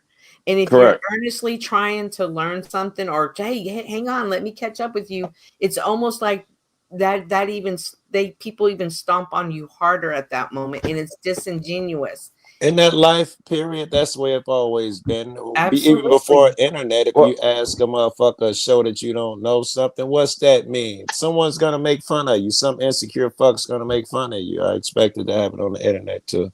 Hello, Ahimsa. Good to see you. What up, Wizard? Chica? I'm glad you can make it, peace. That was a good interview. Thank you. Oh, thank you. It was I don't know if it was an interview or a debate, but there has to be somewhere where conversations can be had and without the over talking, the screaming. And I did really demonstrate to him that I want us to all walk away knowing, regardless if we agreed or disagreed, we all had some sort of respect for one another. And that's my goal. I agree. I agree with respect. I mean, I was writing some things that he obviously took harshly in chat, but the thing of it is I can respect someone, but that doesn't mean I necessarily have to admire them or look to them as my authority. Does that make sense? Like It does to like me, yeah. like the I can illustration respect people someone I may used, not like. yeah, of a child and like the parent smoking and tells the child, well, the difference with that is that the child has an established relationship with the parent, therefore they're going to respect their authority, you know, because they know that they're loved by the parent, even if the parent's doing the wrong thing. But I don't know old Joe. I don't know why he would be an authority in my life, if that makes sense. I mean, it's not that being disrespectful, it's a matter of why do I have to see it from his perspective just because he said it as such? I I'm not don't sure I see it. understand. What Well, separates?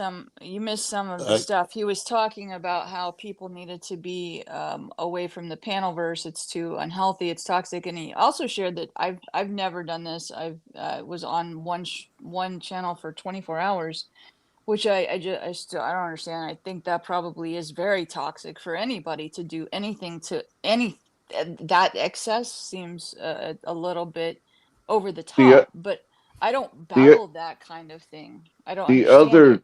day, he said the best favorite channel of his was Illumitami. That's interesting. Tommy's kind of funny. But Illumitami banned him.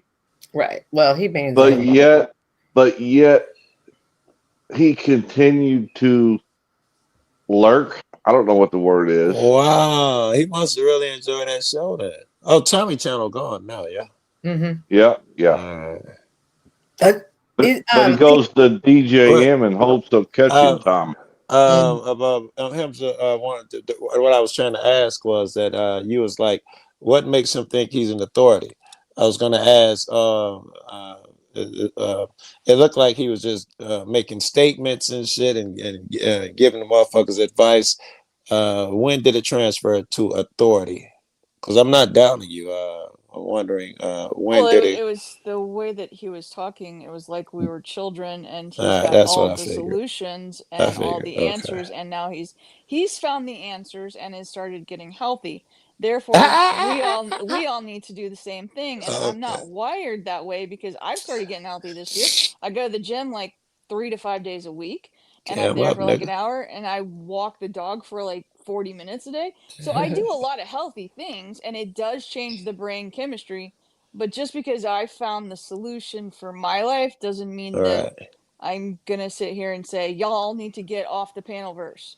It's just Ain't like nothing so worse than toxic, and it's the kind addict of who yeah. that you got high with for 20 years, and then he be clean for a week or 30 days, and he talking like he's God and everybody's beneath him. Ain't nothing worse than that dude. A reformed smoker who's then around smokers, then they're like, "Oh, you smell so bad," and I'm like, "Okay, that's great, but it's not going to change the fact that I'm still addicted to smoking or something." You know what I mean? It's Right. exactly like that. And so it's very off-putting because then people don't actually believe that you found the solution, because it's more like you put up this barrier between yourself and other people with this Right. judgment and condemnation of other people's Yes. behavior. Therefore, do you Paul. really believe what your walk is walking? Right. You know, because if Yeah. you did, you wouldn't need anybody else's affirmation to walk your walk. You'll just walk it. You know what I'm walking in my walk? Some good fucking chicken stir fry and broccoli. Let's go. Who is this Puerto Rican? I don't know. Snow was making lamb and sweet potatoes down there in chat, and I'm like, yum. Wow. And Joe, trust me, I was trying to keep the energy low. Right. Because, You could have went worse. and I was fighting it. Why did old Joe run? Did you scare him off? Because I came up. It was really something lightweight. He was just like, "Oh, Joe, see you do this type of shit all the time." Okay, I gotta go. Wait a minute. I paid $50 one night for a one-on-one with Joe at Flow, and Flow set it up, and he ran from that. As Maybe soon he's as the type that doesn't, that gets anxious like Landry. you- Maybe he just ain't built like that. Well, you see how quickly he ran when I started to play his Rob video. It's because he's a hypocrite. Oh I like yeah, old yeah, Joe. he ran real fast. I like old Joe, but he's a hypocrite, and that's why I was waiting to come up. And I'm like, damn. Dusty had made I'm the announcement, sorry. he left, and I'm like, fuck, let me see if he's gonna come back. So the one thing that I've noticed on these panel verses is people will make projections about you. For instance, Ahimsa, let's say her and I are up here fighting. And I'm like, you don't even go out and work out, but I really believe it, right? Like, I really believe it. I talk to her like it. I treat her like it. Not only do I say it, hey, you know what, Yolanda? And Ahimsa sits on the couch all day. You know what I mean? Like, for me, I feel attacked because I'm like, what are you talking about? That's not true at all. Like, stop saying these horrible things about me. Oh, and mind you, I was mad. True. And like, that's why I started off with, why are you using me? Right. As a club. I said, I don't mind if you want to talk to me again about it. But you're running around on these panels using my name, not the situation, but using my name directly. And When I'm you like, why? said that, Chuck, I assumed you were talking about your overcoming alcohol story, or is that something No, else he was using you for? being socially stuck at home. Oh, that I just cannot go You're out. his example of that? That sucks. Yeah, because you take care Yes. of your child, My wife and my child. And I explained, I went into great depth on the situation so that he would understand where I was coming from. And to use it, yes, dear. Intellectually understanding it's not the same as wisdom. Wisdom has compassion and understanding and all of that, but knowledge just has things that you learn from other sources, you know. No, And so knowledge is not wisdom. Wisdom comes from the use of knowledge. My dear friend, I feel like this saying goes hard in this particular context. The lion should not care about the worries of the sheep or the opinions of the sheep, however you want to word it, because I like it. Old Joe is an opinionated sheep. I just wanted the answer to that one question, OG. You're not going to get any answer. He's going to circle back and circle back and circle back. And this goes into what I was talking about. Well, this goes into what I was talking about the culture of critique. It's fine to critique and to give criticism, right? Even if you don't propose a solution every once in a while. But that's all old Joe does. And he's a hypocrite about it as well. All right, let me say this. This is true, real. I'm not going to sugarcoat it. I'm not going to do anything.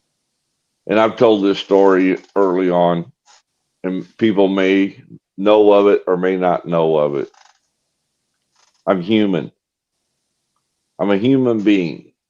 I'm in a situation where I have a wife with Parkinson's and diabetes that can't even walk 20 feet. And I'm not looking for sympathy.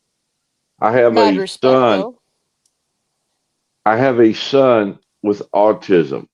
Right. He cannot socially interact without causing a huge scene. I have to tend to both of their needs. Now, mind you, like I said, I'm not looking for sympathy or a sob story. I went 7 years where I had to crawl to the bathroom because I could not walk, because I had something wrong with my back. The last surgery they did, they got me walking. I fell to my knees and I cried. I was so thankful. The doc said, this is the best we can do. I said, I'm thankful you got me walking. And this was before the wife became the situation where she's in. Right. And I still thank God that he allows me to be there to fill that role because. Wait. So your wife was there when you could barely walk first. Yeah. Right. Correct. My son and my wife. Okay. I couldn't walk, Joe. I was crawling. If I had to go to the bathroom, I had to crawl 20 feet across the hall and pull myself up on the toilet. For 7 years till they finally got it to where I could walk. And like I said, I'm not looking for sympathy. I'm not looking for accolades or anything. So I Just told, explaining why old Joe may be wrong when he Right. suggests that you but get a habit of mountain climbing. right, Or get out and socialize is what he was and saying. Get I out of the Same house. thing, mountain and I climbing, went same into shit. great depth to explain this to old Joe, and I explained to him how I get social interaction, social connectivity through this. I mean, I went into great depth, and that's what really got to me was he totally disregarded the things that I told him.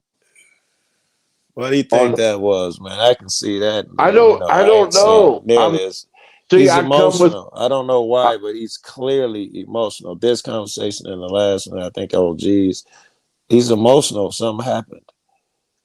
and like Well, I he said, went I'm over to not Rob Noor's when the whole and thing he happened with Dusty and Rob, and he basically apologized for the panel verse or not apologize, but just explain how the panel verse is full of, toxic He did people. that to Rob. After their I had a fallout, and question. so Uh, I think is he's OG doubling still down. up here? Yeah. I think that was I am OG. not up here, Joe. Okay, very good. I it's his think that twin was brother. your panel where we had that conversation on a few days ago. Did he go on Rob's before that conversation? Chuck, you might know too. I'm trying to find I have the Rob Noor clip pulled up if y'all want to listen to it. and the Dusty separation. I do want to listen to it. The Dusty separation. It's old, yeah. Wasn't that new, was it? Well, I think I just have I just pulled it up just now when old Joe went over there what Ahimsa was speaking about. That's all I have at this moment. Hey, thanks for having me up. I gotta run now. Okay. Bye, Chica. Thank you for coming up. I appreciate you. Here's what I'm trying to see if this is the way things happen. He broke up with Flo. He goes over to Rob and says, yeah, man, because he's mad at Flo and says panels of versus a piece of shit, toxic environment anyway. And then these are conversations because somebody was like, yeah, we heard that shit you said. And these following conversations, these two that I've been a part of are just justification. I'm wondering if that's what I'm saying. I made the mistake and I came with my life on my sleeve. Yeah, I'm the same way. Because, like I said, I can't just run out and run with the buddies or run with the hoes or any of that shit. I can get away, go to the grocery store, and get right back, And like I said, I'm just dumbfounded. I came here as a real person, and I learned that's not what you're supposed to do. You're supposed to be fake and have a persona and all this. But I'm sorry, I'm just a real person. I don't I know can about mask it and cover it up, but I'm lousy at that. I don't know Go ahead, about Joe. the fake and persona unless you have aspirations, of being some type of superstar. Otherwise, you can be yourself with certain exceptions. One, you're not at home. You don't want to tell your personal business on this motherfucker. Your normal self might feel inclined to do That's so. my. I don't have a problem with it, but it's not smart. Here. That's what I was saying. That's what I was alluding to, Joe. Yeah. Well, it gets used against you in negative 100%. ways, Mm-hmm. as opposed to what you meant when you was talking to somebody. I've been there so long, too long, that whenever I send a text, I'm already in the back of my head. Remember, this could be out on a fucking internet net one day. And you got to account for it. I mean, I could be talking to friends I've known for years, and I still have that mentality because this motherfucker's trained me so much. I was so goofy when I first got here. I got a girlfriend. I was going to say first. It was probably third girlfriend. I was here. Blah blah blah. I get this chick the codes. I didn't have a bank account because remember I just was selling drugs and shit. I gave her the codes and the shit to my channel and all that shit. That bitch took my channel. I was sending the money to her because I didn't have a bank account, so I had to go to her. Bitch was robbing me. It was just a mess, bro. And then started putting all my personal shit up on the channel that I built for her because she couldn't have got 1,000 subs in a row. It was just like a nightmare. So I learned. I had a crash course in this shit. Somebody the other day was trying to set me up, and I didn't bite. I didn't take the bait. Yeah. Yeah, you have to be careful. I definitely learned all about that in the club life. So shall we say? Never mind. I'm not saying it. No, don't I'm do it. not, Hey, I'm not saying it. Do y'all want to see the Rob Noor on? I mean, the. I do. Can I say something about that before you do? Yes. Yeah. That was the point I was trying to make, because he did the same thing when he went up on that day on Rob Noor's. He did what? What's the same thing? Trying to dictate what the panel host should and shouldn't do and believe. Yeah. And I let it go with that because I talk too much. I wanted to say, Cynthia, Chuck said that somebody was trying to put the bait out there. I didn't take it. Cynthia said, hey, I learned all about that in the club. I would say, Cynthia, I've seen you take plenty bait. Just saying. Bait as far as that, but Fate is, I'm speaking on bait of, hey, let's record her in a phone call or let's get her in a private court and then we're going to start talking bad about somebody and see if she falls into it. Oh, yeah. I didn't mention no names. I know. I'm not saying that. I'm just saying I know those type of tactics and games. I'm saying name and shame, Cynthia. Name and shame. No. That was the club stuff. That has nothing to do. Oh. I got people, and I'll just refer to them as people. Mm-hmm. After I explained my situation there, that think I'm gullible because I need the opposite sex attention. If that makes, I'm trying to be real nice about it. I don't know what the opposite of sex is. No sex. People think I'm strange because I need no sex. I don't know. I know that can't be what you said. He's saying that don't pull a Kev now. He's saying that he believes that people believe about him that he really comes here to be next to the women so he can flirt with us and then maybe get pictures and maybe some backstage action. Right. Yeah. Okay. So I'll give him the first part. People come to flirt, but I'd be guilty of the same. Now, some days when I have a ball flirting with all the chicks in OG room, it's the funniest shit in the world. What's wrong with that? I'm about to say, you could say I came for that. I'm looking. I'm hoping Lauren's in that, so I can. I'm married. I'm married is where the problem comes in. The second part, when he says he wanted photos and shit like that, and trying to get up next to him. No, that would be something totally different. I don't see that in Chuck. I'd see no. I don't think Chuck is even trying to bump none of these chicks. He flirts, yeah. Well, there's nothing wrong in flirting. There's something wrong when you try to demoralize it or make it something that it's not. And I think that's what he's saying. I could be wrong. Correct me if I am, Chuck. That people were trying to say that about him, and it wasn't that, but they were wanting to make it that. I agree. That's why I said that they took the part that he flirts with motherfuckers, which is obvious, which the accusation could be made about most of us. We got somebody that we like to flirt with. Yeah. And then they built the rest on that to make him look insidious. I mean, it broke my heart today. I had to send Cynthia's pictures back. I didn't even open the email. Chuck. And I didn't accept them because I knew you didn't really mean it. You know you wanted those. Yeah, I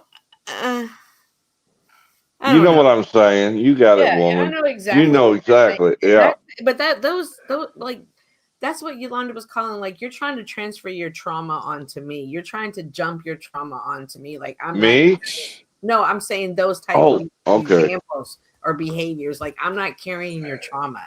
And as much as I like everybody, I'm not picking up anybody else's trauma on the internet when I have other people in my real life who love to throw me their trauma. I'm not even interested in theirs. I'm extremely rude. I'm too rude. And I know Cynthia, you know that shit. I be saying shit like, I'm just horrible.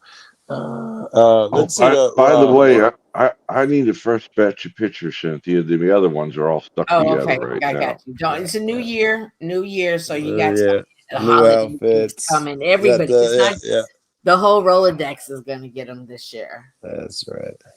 Good. That just happened. Believe it or not, that just happened.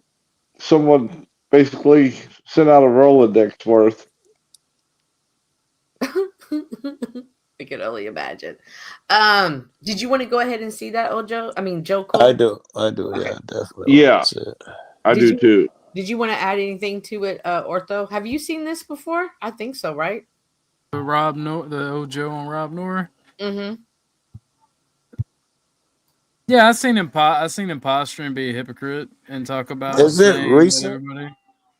Yeah, it's on 11/10, so 2 days ago. Oh fuck, it's really recent. All right. And that looks bad. Maybe I back the wrong political. It can be a terrifying place to be. And I would point. Hang on, here we go. Even though it's basically the same. Well, that's perfect. Hey, I have a fatherhood moment to share with you. Very. All right, so this is pretty much the beginning. I'm gonna go to pick up the new car today, so very excited.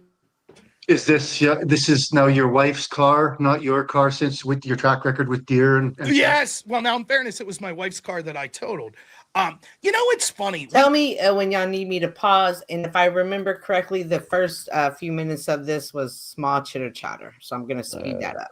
I have my car and my wife's car, but 99% of the time if we're traveling together, I'm driving. And here's the other thing, right? Like, right, most of the time, going to take the better car. So, in particular, because my car is literally shit the bed, needs an alternator.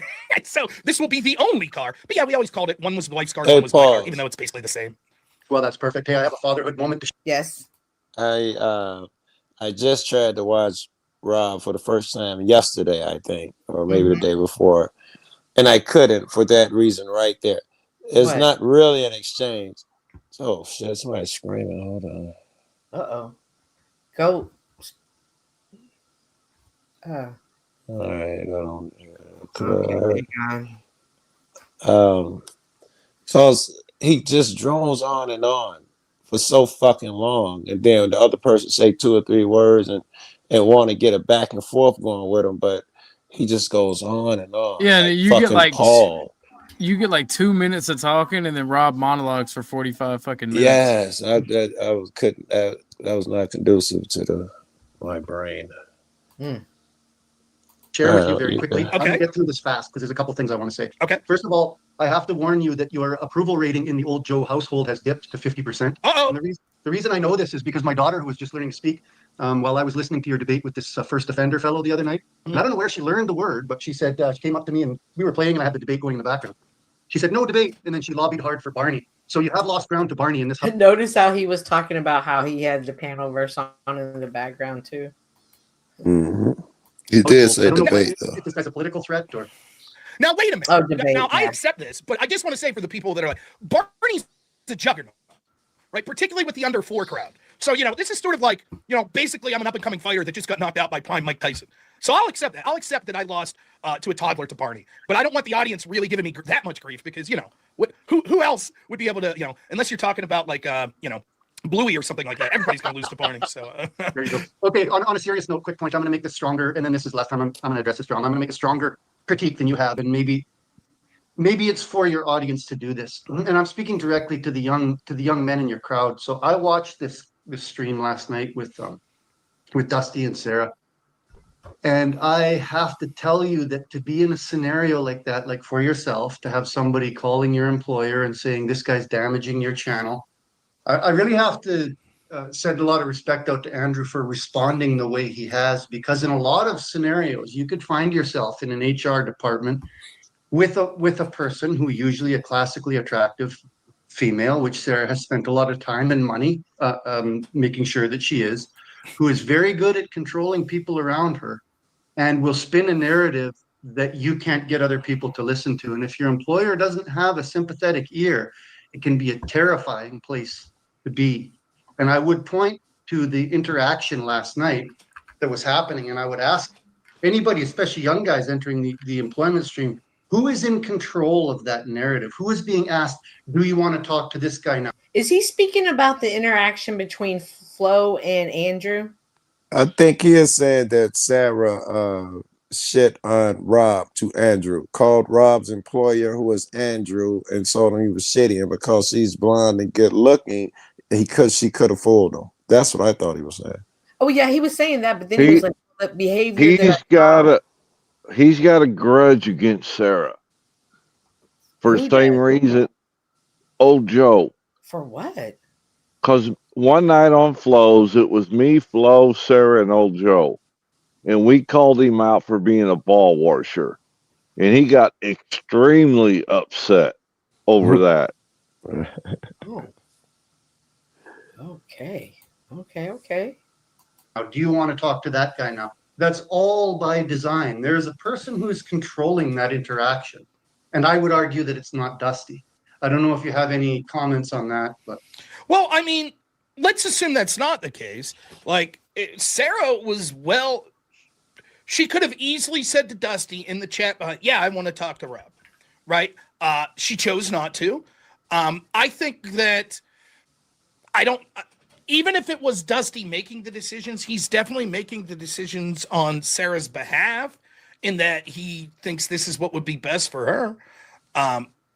If I was Sarah and I was chomping at the bit to like say something to me and Dusty said, hey, no, I'm not going to let you talk to Sarah, I would have said, no, let me up. And he actually brought her up, and Trippy for that matter said, do you want to talk to Rob? And no, it wasn't happening. So, in general with what you're saying here, yeah, it's certainly true. I'm lucky that Andrew is an employer.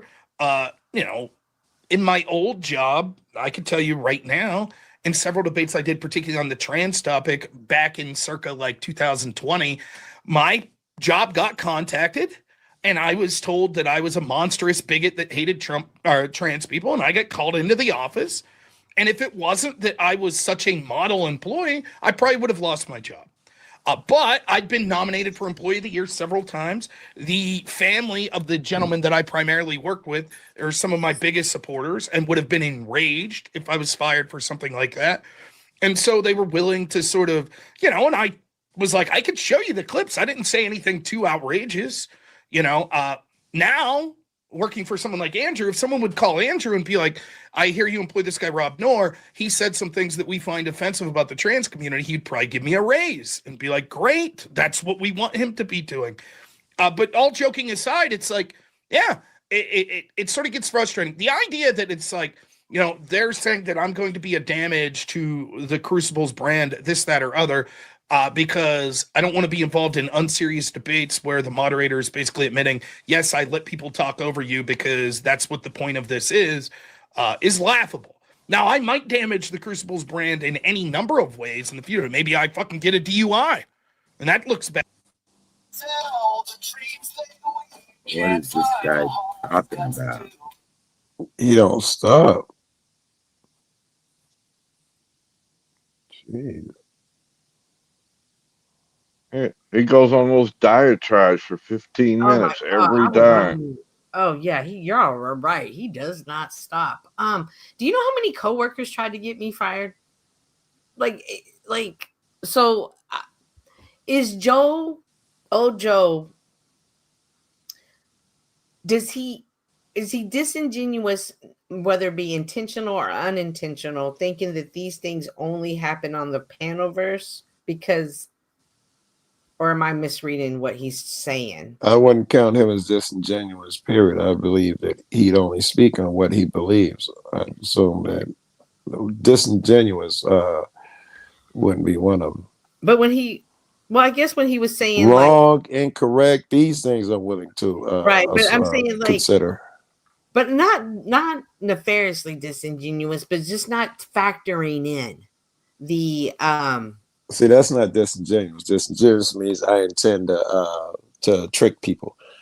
He said, Leah says it's an isolated lifestyle. Maybe he's just never had conflict of his life until he started watching YouTube. I wish that were true for me. There's something to that, if that's what she's saying. There's something to that he's been able to get his opinions across. He's probably been in a position of authority, and so he expects his words to be followed and that type of thing. And he's probably got grandkids around him even. No, Joe's young. Is Joe? Yeah. Rob is Rob. This Rob guy is a Crucible guy, and they're supposed to be Christians, and they're supposed to be representing Christians somehow, but they're not talking about what I'm talking about. That's true. They're talking about. Are they talking about the remnant, Satan's little season, or any of that shit that we're finding out? No, they're not. Because they're just fucking like personalities. They're like, it seems to me like they're part of the. I don't know what's going on with them. Maybe they're sincere. I don't know. Maybe you and I should have a discussion what I asked earlier on flows, but another time though. Maybe I backed the wrong political horse, and that looks bad. Part of my employment with the Crucible was that I have total creative control over what I say with my show. Now, why does this, from the perspective of Sarah's audience, why does this differ? That was important. I'm not here to speak for liked Andrew. that. Andrew could have easily said, Rob, I didn't like you at that. Well, I'm not here to speak for Andrew. Andrew could have easily said, Rob, I didn't like you attacking Sarah. But there's two differences. One, I was an official employee of the Crucible, and Sarah wasn't. In fact, it makes sense that Sarah wasn't, because if I'm someone who's considering debating Andrew Wilson, do I want the moderator to be someone that Andrew Wilson's paying? Probably not. Now, myself, could I moderate a debate between Andrew and someone? Sure, I moderated a debate between Andrew and Dave Smith that was contentious. I don't think Dave had any problem with my moderation. Of course, at that time, I wasn't an employee, but it wouldn't have mattered. Oh, my God, brother. But the idea that, like... You sound like me.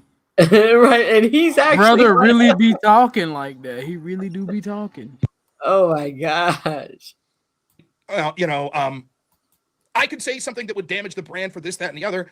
While that's possible, the difference with Sarah was working with people that were particularly trolling. Why did he sound like he was about to cry? That's what the unique thing. Why? Like, working with people, particularly people who were trolling. I don't know. I never said shit all. I didn't call Andrew. I didn't demand that Andrew not work with her anymore. None of that. Those were decisions that Andrew, who's a big boy, could make on his own right. You didn't hear me one time saying, I challenge anyone, go check out my channel. Did I ever said, Andrew working with Sarah is going to damage his brand? Never said it. Quite to the opposite. When I was in person, when Andrew recommended her for a big job, I seconded it and said, yes, I think Sarah will do well.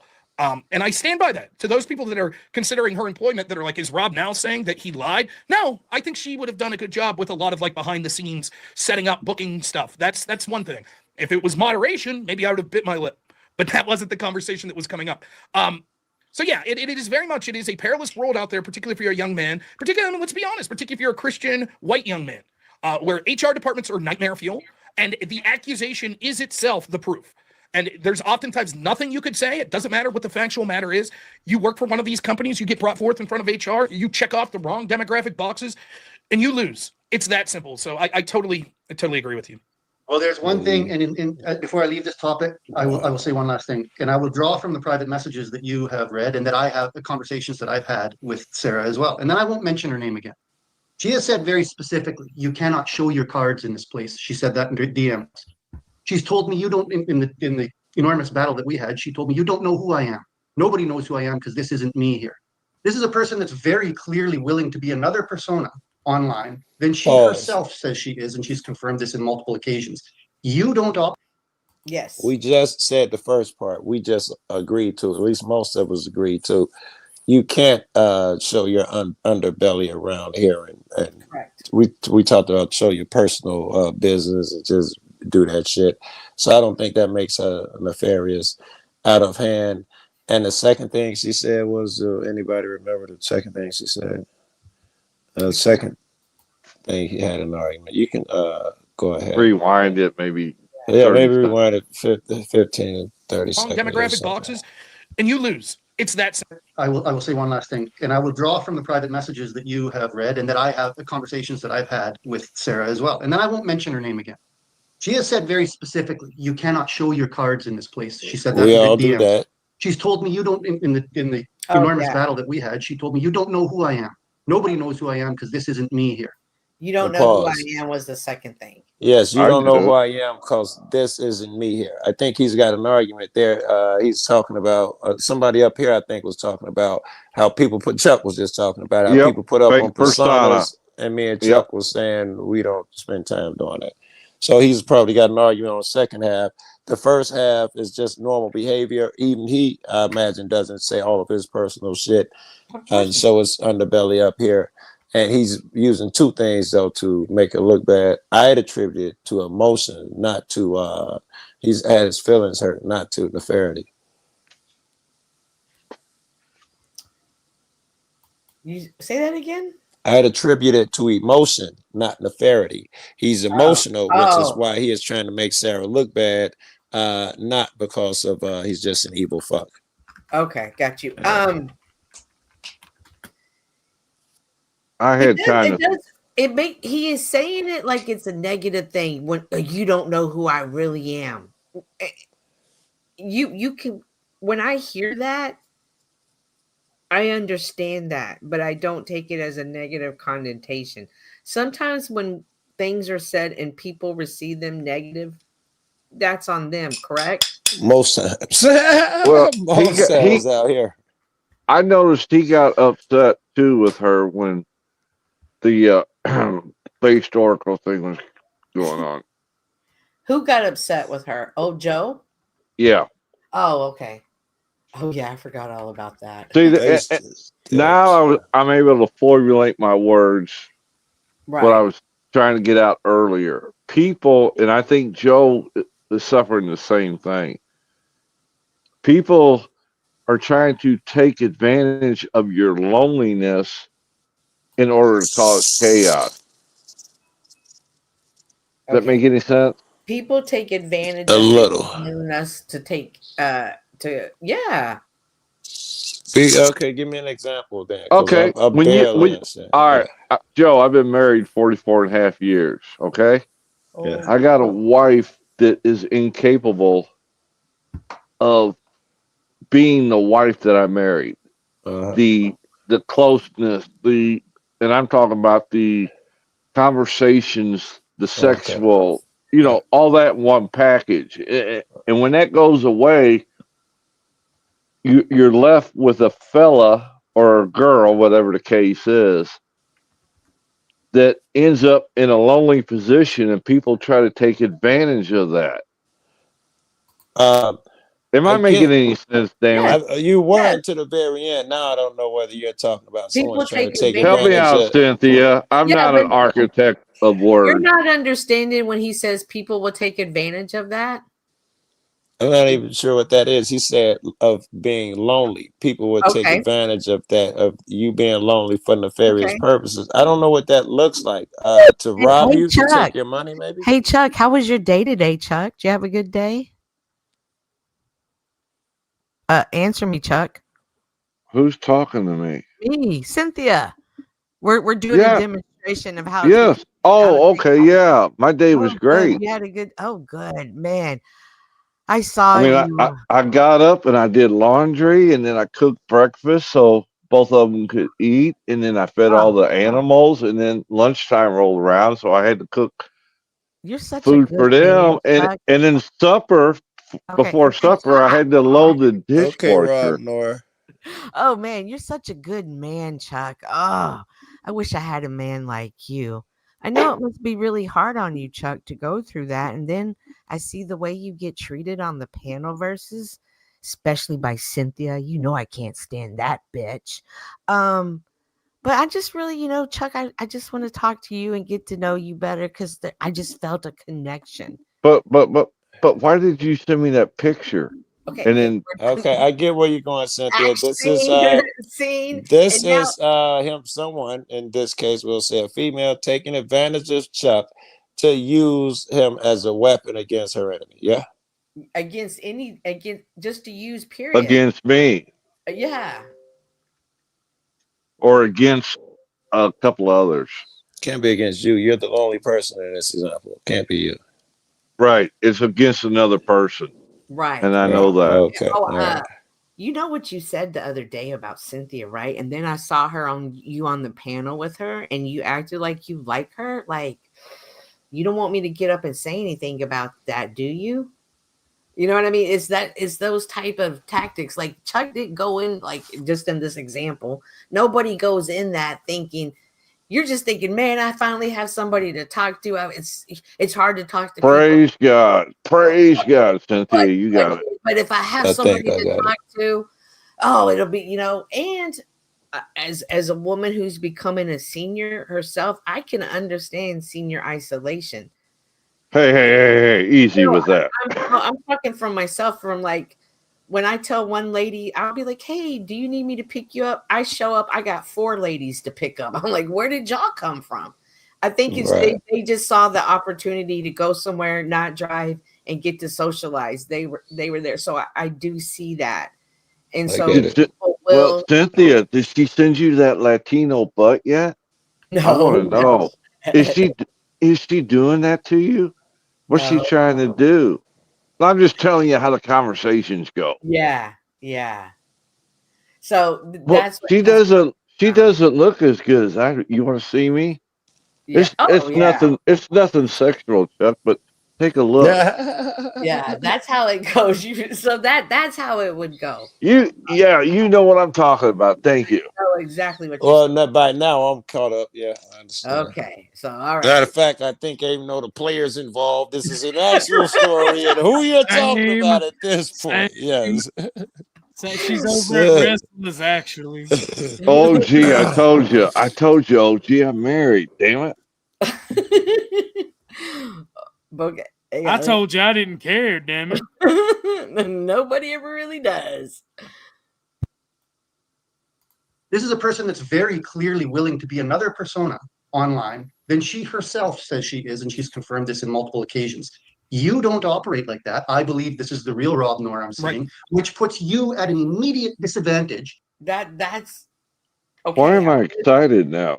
Okay, I'm gonna say this. Correct me, Joe.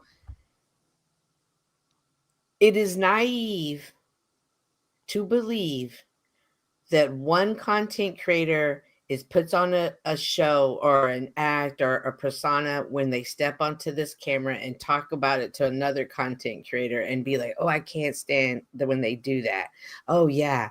Do people not realize it to some degree, not saying in a nefarious way, in a negative way, all content creators lean into a certain aspect of themselves?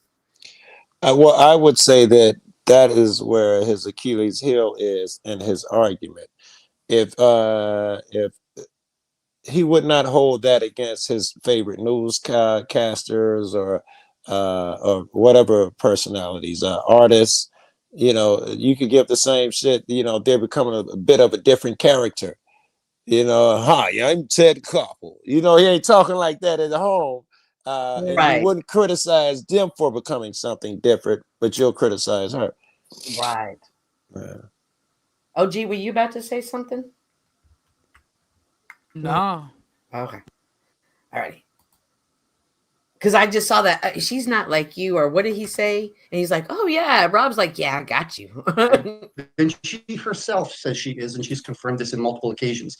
You don't operate like that. I believe this is the real Rob Noor I'm seeing, which puts you at an immediate disadvantage because your cards really are on the table and you can be attacked legitimately rather than an invented ghost target that somebody's trying to shoot at. So that is the last piece I'll say. And I'll once again say thank you to Andrew for being supportive, because I have seen HR departments and I've seen individuals who will gather around people who are manipulative and sell their narrative, and it's quite sad, actually. That's my last piece on that, Rob. Oh wow! Yeah, and I'll just say this real quick. Like, this is me, for better or worse. Now, there's little tweaks, and I guarantee you, Rob is not about to say anything real quick. That's bullshit. No. And Joe went in on them last 3 sentences, so he just, he cut through the bullshit and was like, and I've seen nefarious people. He just called it what he is, try to twist the narrative at the very end of the last 3 sentences or whatever. He said what he was trying to say. Yeah. That Sarah's manipulative so and so, and he's saying they get together and twist. So they would mean at least her and Flo. So yeah, okay. Well, what did they say? Orbiters or something? Like I say this all the time, and everybody understands this, right? I swear a little here and there. If I'm in front of Courtney's grandparents that are very Catholic, trust me, buddy, I clean my language up, right? Like, you're a little different around them, but I'm the same person. Okay. Wherever I go, if you see me at a Republican event with congressmen, I'm the same. Fake. All right, he's doing the same. He's saying I do the same shit Sarah do. Guy that if you see at the local bar with my friends from high school, playing shuffleboard or something, or watching the Pirate game or the Penguin game, it's me. I might change my language a little more colorfully on here, right? This is exactly who I am. Sarah now, sometimes I'm doing thing. things just a little different stylistically because I understand it's also entertainment, but it is truly me. This is who I am. And actually, this is probably closer to who I am on here than if you see me in front of my wife's grandparents. This is how I'm talking. As soon as I go downstairs, I'm hanging out with my wife. This is it. This is me. The idea that it's like the putting your cards on the table. I don't understand even what the criticism is. Like, it seems to be something like this. If I could distill it down, there's two sorts of things. There's the conflation of me being like, I don't want to be here anymore. See you later, Sarah, because they're bragging about talking over me, which is why she said that. And if you remember, like, the last interaction I had in her channel before I left was with Dusty, with me being like, could you just stop interrupting for a second? And he says to me, you didn't stop me interrupting you earlier, and you're not going to stop me now. And Sarah sits there and watches it go. Sarah had told me previously in that very open panel that night that the reason Dusty interrupts me is because I ask him to not interrupt me. So when she then the next day sends me a message that's like, you take things too seriously, either one, that's me taking things seriously of someone interrupting. Okay, like, it's not that I'm taking it serious, it's that what the fuck's the point? If I'm given one of two options, some low-tier troll like Dusty that basically has nothing sensible to say about any fucking particular topic, I either lower myself to their level by going and shouting over them like they do me, so that everyone could go, oh, well, this is a fucking joke. So I look like an asshole. He did say he was going to be brief. Or I said, right. hey, you know what, Sarah, I'm out of here. Fuck all this. I'm not going to leave this dude brag about interrupting me. If that's me taking things seriously, I guess guilty as charged. I think the implication, though, is the other thing, which is when people mock me. So if I go on and they're like, you're fat, you're gay, you're this, you're that, and I'll be like, really? Is that what your boyfriend said when you were in prison, dude? And they're like, whoa, that's taking things too seriously. Or like when RTP says he can't imagine a woman ever being with me, and I ask him the same thing, and he says, I bang a bunch of chicks. And I'm like, do you have a wife, or do you have kids? Yeah. Then instead of focus on banging chicks, why don't you get a wife? That's me taking things too seriously. And yeah, so if I could just jump in here, Rob, because I think that coming from, if you consider the person that gave you that advice also said, you don't know who I am, you can't reveal your cards in this place. If you consider the advice as genuine, then it's accomplished its goal of pissing you off. What it really was a backhanded clapback because she thought you'd criticize her modding. It had nothing to do with giving you any productive advice. That's exactly, and it's not even that she thought I criticized. This is what happened. A big portion of her audience watching that night were Crucible fans or fans of mine. And so when they see how shitty the mod is between that and the time before with Connor, they start chirping in the chat. This fucking sucks. What are you doing? Right?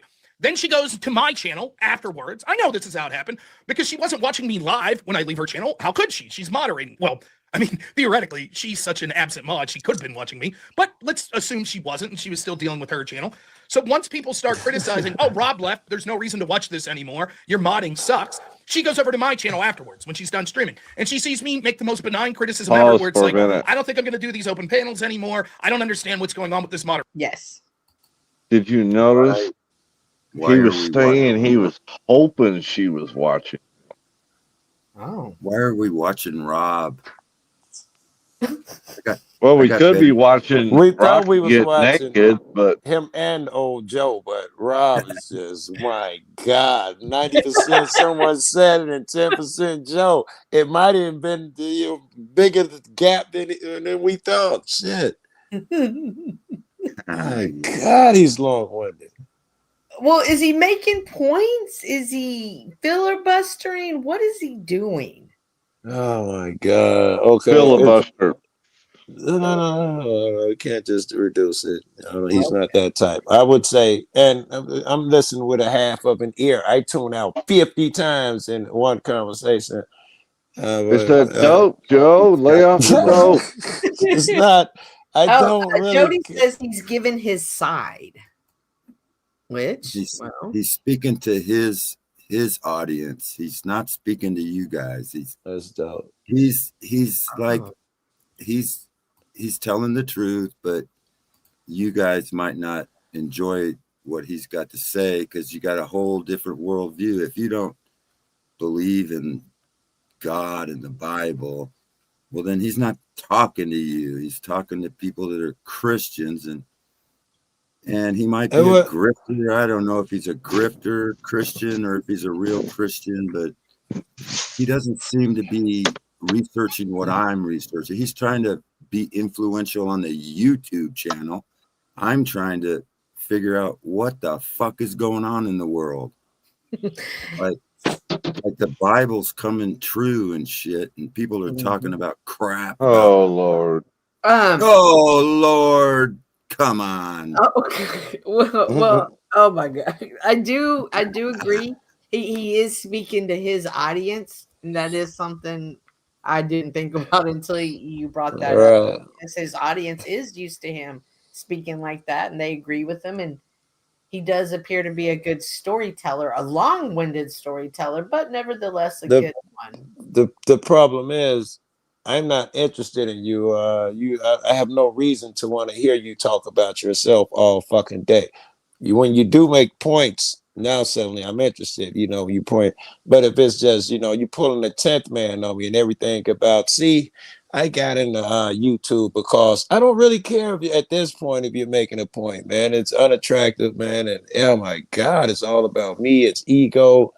That shit it makes me tune out. It's hard for me to even give them due consideration. I'm not gonna work that hard. I don't know.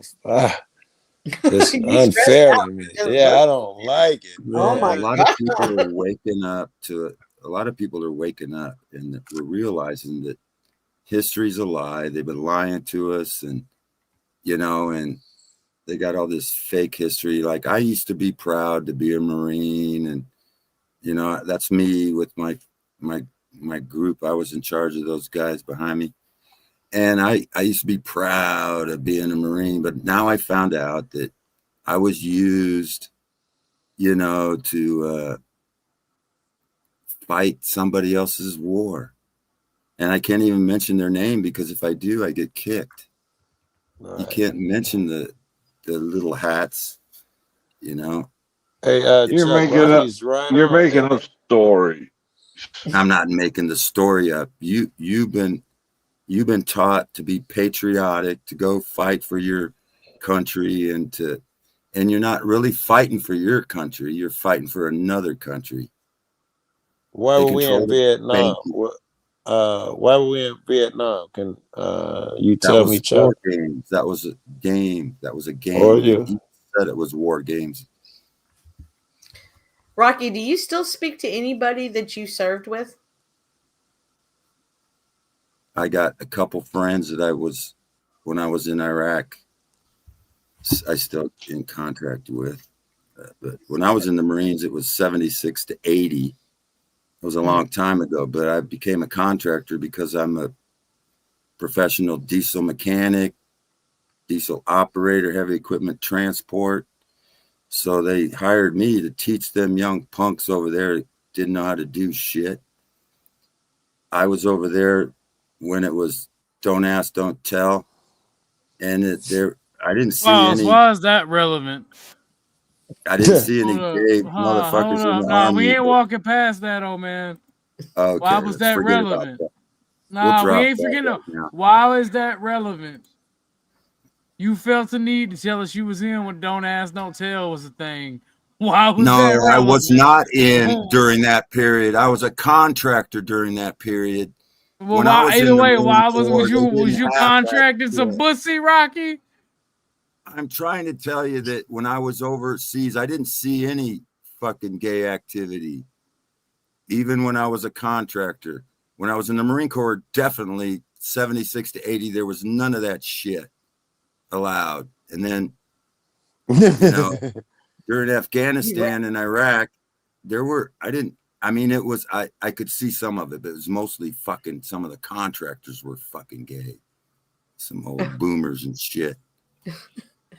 I'm going to have to agree, though, Rocky.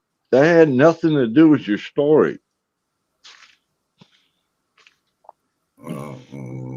Well, what I was talking about is this Christian drifters and how they're talking about crap that don't matter no more. And they don't expose the fake wars we've been in. They just cheer, Trump's doing good and do.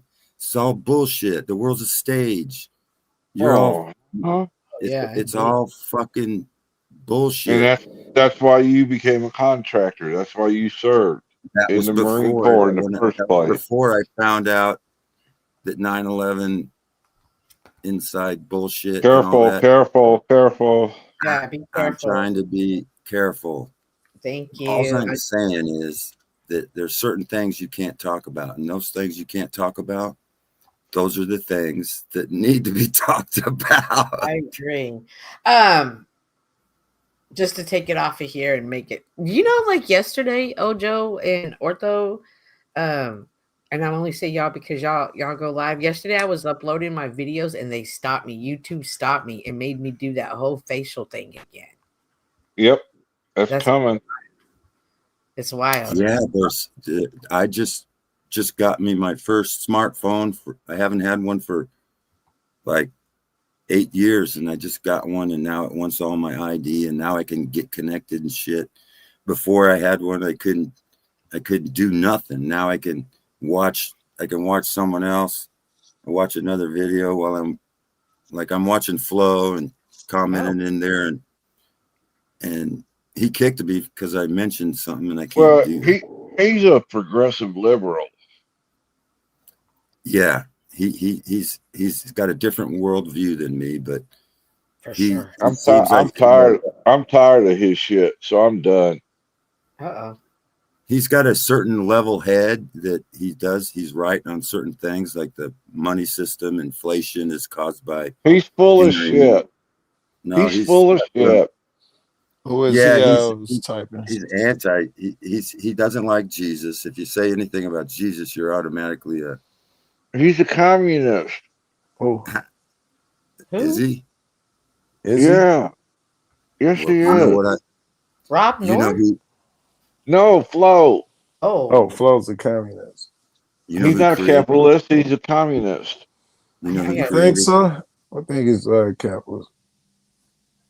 He's only a capitalist when it comes to his pocket. I don't think he was capitalist when he was broke. That's the way he talked. He's always spoken like that capitalism shit. If you talk anything different, he'll be like, no, capitalism work. Niggas just doing it wrong. He don't understand it. I got a new definition of communism. Okay. It's go ahead, OG. It's Judaism. I will say this. Bolshevik. Bye, David. Thank you so much. Still sending you. I will say this. I'm glad that somebody's calling Flo a communist since he always calls me one. He might be gay. He might be gay too. I'll be excited looking for it. Well, stop it. I'm excited to see you again, David. Yeah, run, David. They're crazy right now. After midnight, the gremlins have come out. What are you talking about? Flo is not gay. He's a hoe. What do you mean he's not gay? I thought he was gay. He's a no. What the no? Wasn't he like a male stripper? Damn, I didn't hear that. So Katie's a beard. Katie's his beard. That's what you're saying. No, y'all don't. Y'all have never seen that? Give me a second. Give me a second. Oh no, don't play it. I'll send it to you, Joe. If it's some dude shit, I don't necessarily want to. If you say Flo was a stripper, don't you remember I'll send you the pictures? No, I'll take your word for it. You got to prove it to me. Oh, no, he's not. But there was an entertainer that looks just like him. It was a joke. It looks just like him. That's all right. Well. He's a communist. So he was joking.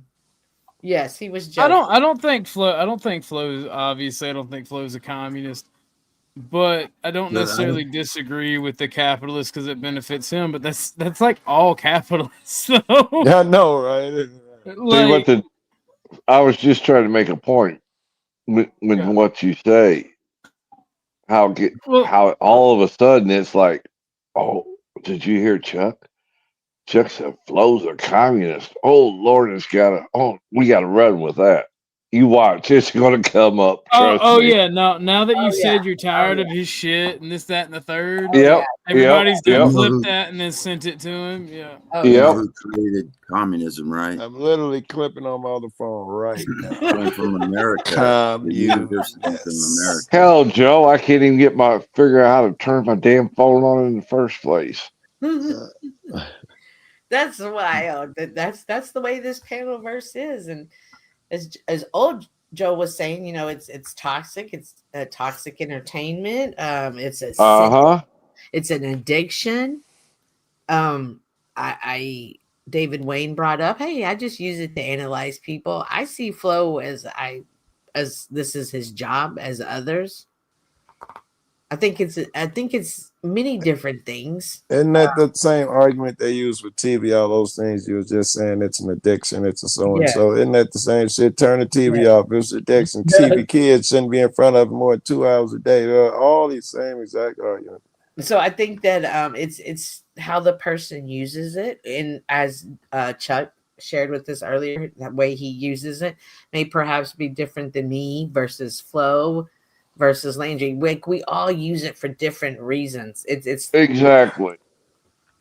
It's when that we was start my point. You're doing it wrong. You're addicted. I'm not addicted. It's when all this chaos comes in. And I also notice people don't understand people who don't think like them. Yeah. And people are also having a hard time meeting people where they're at. Like at least yes, it's either see it my way, talk to me the way I like, conform to how I'm used to. Yeah. And all right, Dennis, and knock it off. That's Cynthia, that's how I got into it with our buddy, man. That's exactly what it is. Conform to the things that I say. Live with who's our buddy, Joe? Joe Cool. Yeah. How old are you, Joe Cool? And how old are you? 79 years old. Chuck, you're supposed to be an old guy too, right? Oh, what, 104 last year, Chuck? Let's just say the Lord said, "Let there be light," and I screwed in the light bulb. Oh, got you. Damn it. I lost it again. What were we talking about? For instance, Landry, who happens to be my arch nemesis at this time. And it's oh my God, what happened, Cynthia? You guys were doing so good. So his language is I'm gonna cause chaos and commotion and throw a fit because I didn't get my way. I'm gonna say things that I don't mean, but I'm gonna say them that aren't even true. And but I want next time you see me, I want us to be okay, and I don't just like I just did when I said all that shit about Flo. Right. That's the example I was making.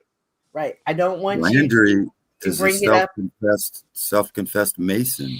That's the important part, son. I don't want you to bring it up anymore after I act out. That's not how I operate. That's not how I operate. So now we, Landry and I, find ourselves in this. Well, since you're not going to switch and you're going to continue this type of behavior, well, then now I'm going to stand in my ground because that's not acceptable to run around and say things about me every time you're mad. And then think that I'm going to be okay with it. From my culture that I come from, that's actually not what you do. And when you choose to be that way, it's just something I'm not going to be around. And so we're at a standstill. I can choose to meet him where he's at. I attempted that, and it's not going to work for me. But that is an example of how not understanding another person can be, I don't know. I don't want to say detrimental, but it can cause a situation. And some people don't have the conflict resolution skills to correct it. They'll just keep throwing fits. Yes. Word. So just so we're clear, you were joking about Laundry confesses to be a case. He was joking about Flo, yes. Gotcha. I'm getting off of here, man. All righty, bye. Talk to you later. Thank you for coming up, Joe Cool. Yeah. I appreciate it. All you Joes. And He's going to tell Flo. And then you got the OG. Hey, earlier at Flo's panel, Rocky, I brought up OG, are you keeping up with Candace Owens at all? Controlled I opposition. can be racist and anti-Semitic without a black woman's help. Oh, she done lost her mind. Yeah. What? Controlled opposition. Well, she was talking about how a lot of the pastors are ex-military, high-ranking military officials, or come from families of high-ranking military officials. Hey, watch the military. And earlier, what did you say, Ortho Guy? You said you were my saying pastor that, was because my question was, hey, do you think that do you think that perhaps the military would run some sort of operation that would infiltrate religious buildings? No. And my pastor was a lieutenant colonel in the Army Air Corps during World War II. And my dad was in the Army Air Corps. Oh, gee, you said that no, it's just that a lot of the values with those type people aligned with faith or religion, correct? OG, was that you that said that? So it's not only that, right? So Western society runs a certain way, and actually most societies run this way. It's your elites typically come from two places up until the Renaissance, and as people adopted Westernization, they did the same thing. But from like time immemorial, your elites come from either finance or military. Right. In the Renaissance, we started accepting technocrats or like scientists into the elite. But you have a strong human tradition of people. If you're an elite, you're either from the economic side or you're from the military side. And the way we manage that, it can be like in the church, for instance, a lot of the clergy were either military crusaders, i.e. in Europe, or they were bankers, or sometimes both, like with the Knights Templar. I don't think that it's a psyop. It's just how humans operate. You get what I'm saying? Well, my pastor was a lieutenant colonel, and he's the one who convinced me to join the military. So he got me. Well, I thought he didn't mention that we're supposed to love our enemy, but and then he also was a globe earther. He didn't believe in the biblical cosmology, and he believed we went to the moon. Oh, because he was from. Oh, so he wasn't retarded. I got you. No, listen. The Bible says that the earth does not move. My finger's on the trigger, Landry. What's up, homie? What brings you by? You should kick me if you want to. Get out of the way. Mason. Oh, yeah, I'm a Mason. Adversary Mason. I'm a first level Mason who's about to get kicked out because I'm not finishing my. You can't get out, can you? You can't get out because you joined. It's too late. Get out.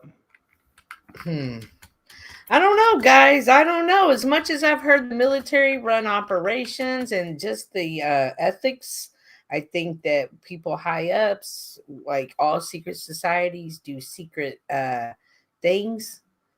And it's definitely secret. Because I think the modern day Christianity is like Rocky keeps saying, it's not what he reads, it's not what he teaches, it's definitely not what I've learned, it's not how I study. So I am noticing this difference between I don't know what else to say at this time. The smaller churches, whether it's the closer knit community versus the mega churches where there's three. Yeah, the Bible says there's always a small remnant, not a large million church member churches and these mega churches and stuff. The Bible says that the true church is remnant. It's small.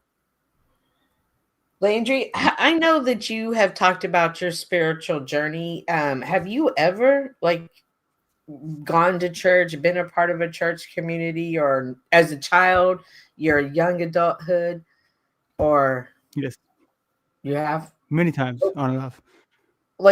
Did you always go to the same type of church, or did you go to different? And was it down here in our area in Texas? Not even our area, but Texas. Something maybe you don't know about me is I moved all the time. No, I didn't go to. I'm not in a mischievous mood. I'm chilling. Lee. Did you ever? No, one thing I moved every year for 17 years of my life. So we moved every year. So I was always in a new place, but it was never far. Like Irving to Plano to the Colony to Dallas. You know what I mean? Oh yeah, see, me too. Me too. So I was always just changing churches, changing schools. So yeah. Did you go to college? No, I didn't go to college, so I did not get any knowledge. Oh well, that's fraternities, college fraternities. That's where I joined the Masons in 2023, and that's not what it used to be. So now, no, the fact is, it's not what everyone claims it is. Well, I kind of knew that right off the gate, but it's not as fun as you think it'd be. Well, here, there's a quote from a video game that I really, really think applies here. And the reason I even bring it up is it's from Civilization, and it's when you research guilds, which is like the first ever organization for labor. And that's what the Masons are. They're literally a Masons guild. And it's funny. The quote is, whenever a group of people meet in secrecy, it is always a plot against the public. And the thing is, it's not them saying that it literally is always a plot against the public. It's if two motherfuckers see you go into a building and don't know what you're doing, they're gonna be like, what are they doing? It happens online too. It absolutely does happen online, Landry. People are fucking retarded, and they are suspicious, and they have perfectly normal paranoia. Well, there's perfectly normal paranoia, but then it becomes consuming. You don't think the Illuminati, the Masons are serious? You don't have to worry about them. It's the Illuminati was destroyed. Yeah, you know what else is a secret organization? Rocky? Just a club. Don't worry about it. It's just another club. Rocky, do you know what else a secret organization is? The military. Yeah, they keep secrets too. Yeah. So what's the difference? Rocky. What's your social security number? The military is controlled. What's your social security number, Rocky? Shut the fuck up. What's your social security number, Rocky? Why are you keeping secrets? Why are you being so dismissive? Don't have a social security number. 420-66. I'm not a social. I am not a number. I got rid of that a long time ago. I don't have one. Do you think, Landry, do you think that religion in the form of churches, do you think that that's authentic? Do you view it as a cult? No, I love religion, and I love churches. I think they're a great way to be like in a local community. We see a ton of, I support it. I just can't really get behind the service. The sermons always seem to be repetitive and redundant and boring to me. But I love the community aspect of it. Seriously. Gotcha. I really, really was looking for that when I was sick. And the Masons actually came through for me when I was at my worst. They came in, dude, and they just came to my house. And he gave me $1,000 when I lost my job in 2023. Wow. Yeah. And I tried not to I was like, please, I can't accept this. And they wouldn't let me say no. There's even no matter what level you are, if you're really desperate and you need help, you can go. A lot of charities. They do a lot of charitable work. Like they do.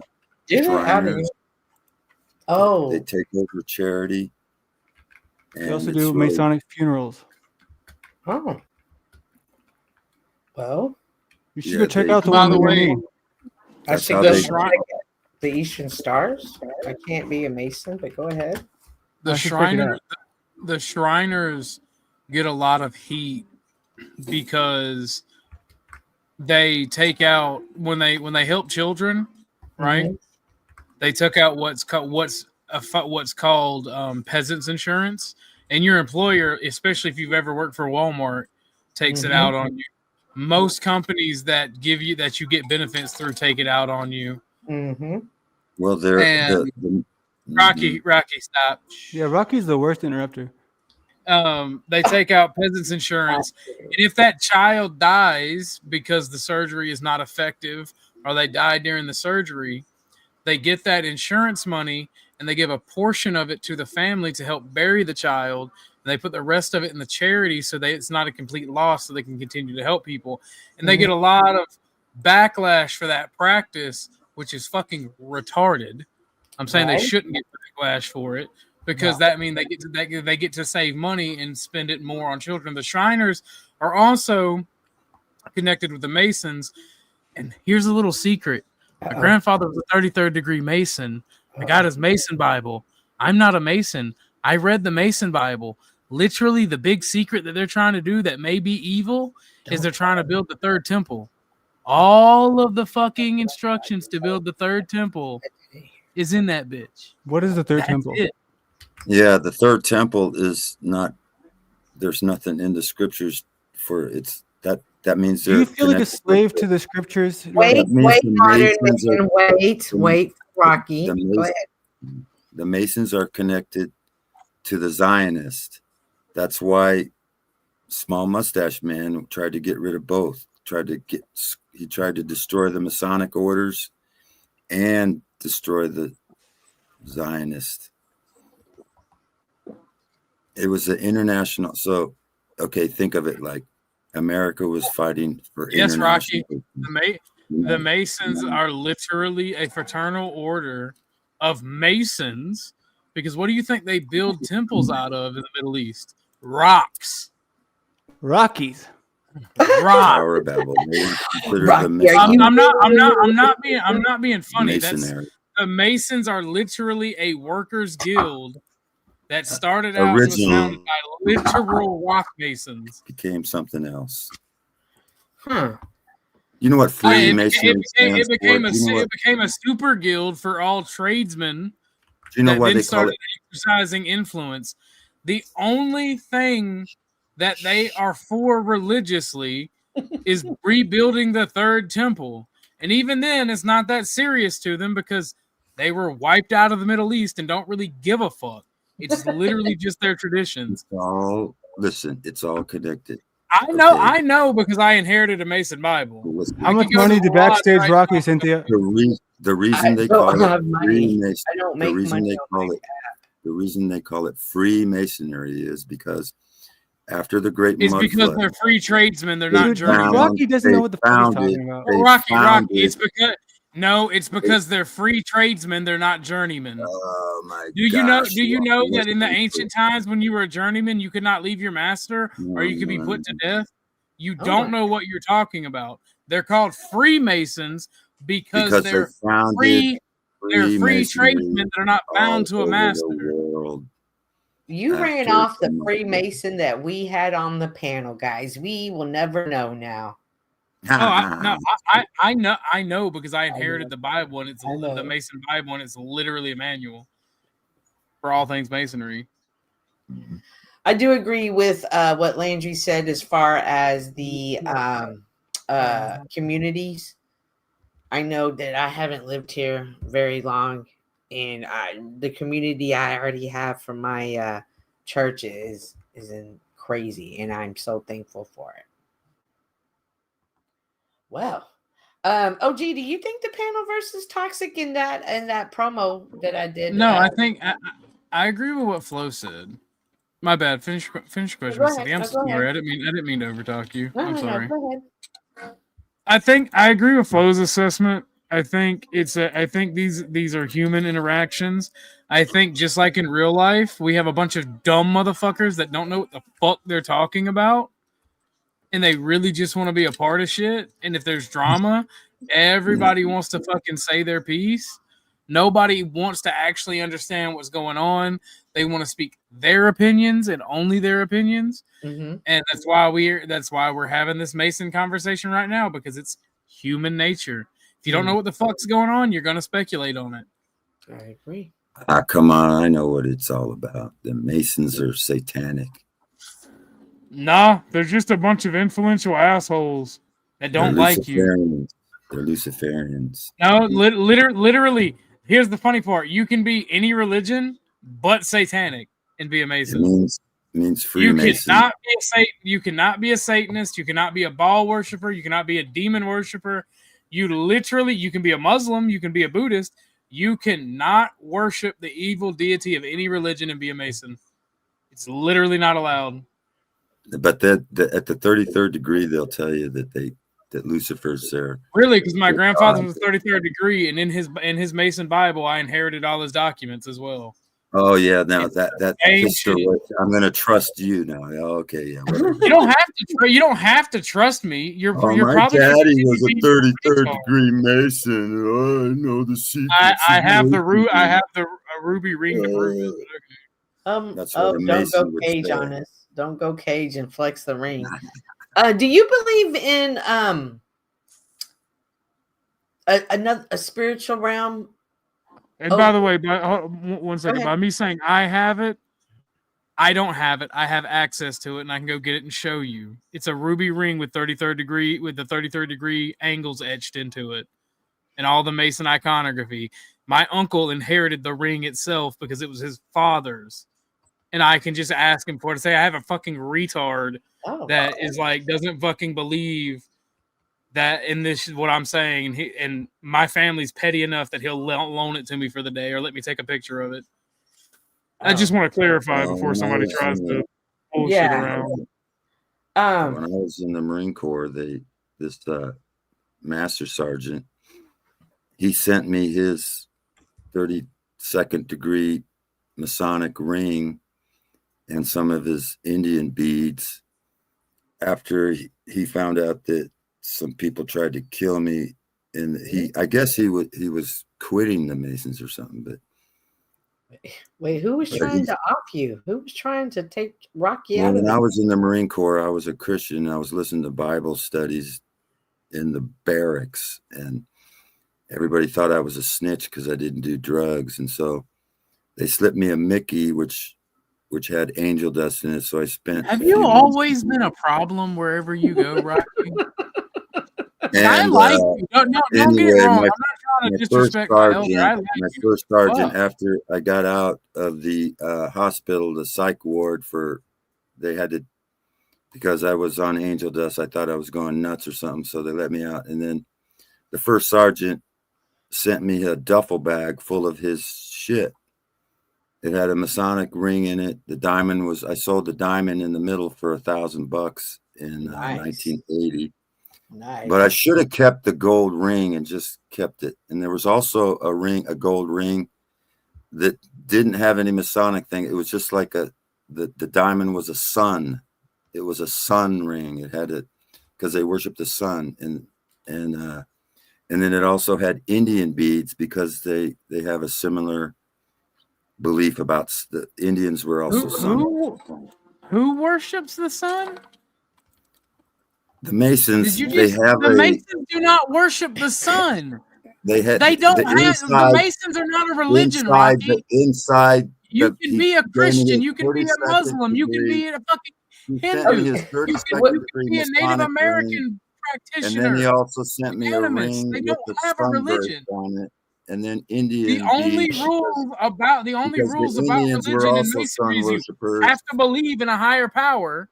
And if you are part of a religion, you cannot worship the fucking evil deity of your religion. They don't worship the God of the Bible. They're Masonic heathens. Masons are not a religious order. They're heathen. You can be any religion and be a Mason. That's what it is. You can be any religion, any fucking religion except the true belief in Jesus. You can't have a there's plenty of Christian Masons. I live in the South. You can't be a Mason and be in the membership of a secret Masonic order. You can't be a true Christian and be a fucking Mason, you dumb motherfucker. You can. No, you can't be a dumbass fucking Protestant and interpret the Bible for yourself either. Oh shit. You stupid fuck. You're the stupid fuck. This is entertainment, guys. Make sure to Wait a hit minute. that Wait a like minute. I was just called a stupid fuck from Flo. What? Who called you a stupid? Why? Because we were arguing over the definition of inflation and how it happens. And I was wrong because I'm a stupid fuck. Oh. I don't understand economics. Amazing.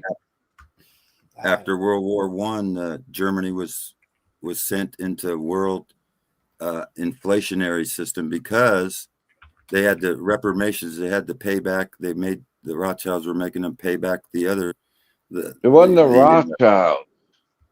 It was the French people. Yeah, French government. And the English were forcing the Germans to reparations for all the war, and it turned them into.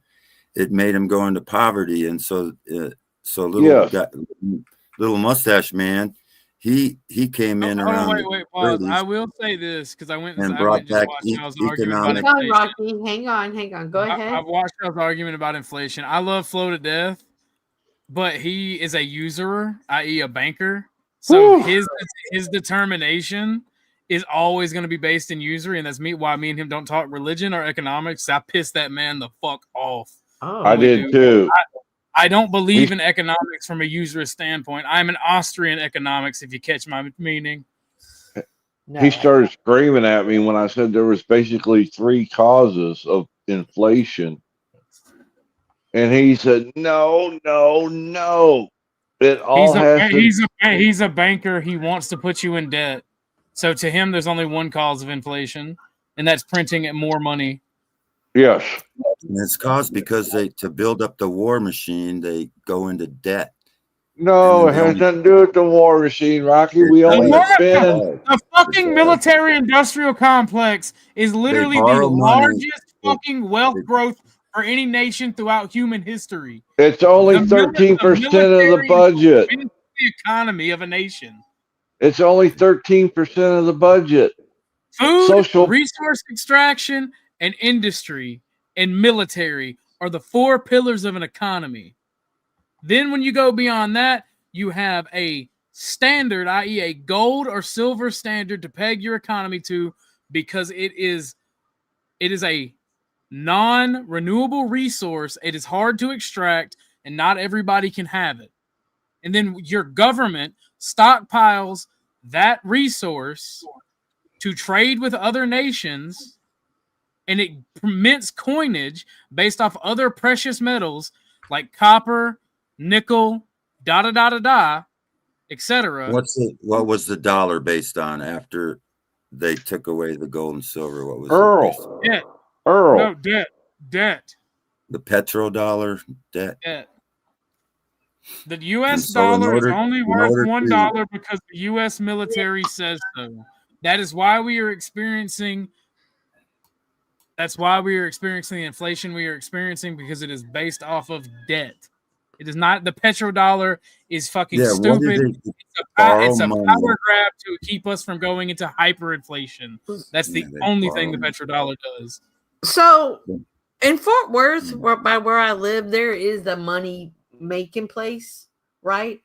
Federal Reserve. Yeah. And so there was a guy who got arrested because he was supposed to be throwing the money away or burning it, and he was really. And he was putting it in his pocket. Yep. Yes. Why? Like, I was like, how come they just don't make more money? Like, I know there's a reason why they don't. You make more, it's worth less. Oh. You make more money, it's worth less. You make more money, it's worth less, even in a debt-based society. The difference is inflation. In a debt-based society like we're in, they try to cap inflation. They don't want us to go into hyperinflation. But if you're a usurer, i.e. a banker, inflation is your bread and butter because that's how you make money. Yeah, and if you literally hold on to everybody's money and you loan out their money. Well, what happens when you run out of money? You print more and thus increase inflation. That's one of the ways inflation continues. And Flo will try to tell you that's not how it works, but if you look it up, it is. Also, the cost of goods and services. in order to force that system on people, you have to have it. It's forced around the world to accept the dollar through our military. So you have to have a strong military to force that system on the rest of the world. So that's what I'm saying. That's why inflation connected with military industrial complex. You have to borrow money to build that up. And then if you go to war, then whoever loses, the bank always gets paid because the loser has to pay back the debt of the whatever the war cost the other people. That depends on who. That depends on the terms of the surrender. That is not a thing that happens typically in war, because you're annexing raw materials and territory most of the time. The bankers finance both sides of the war. Yeah, it's what bankers and trades and merchants do.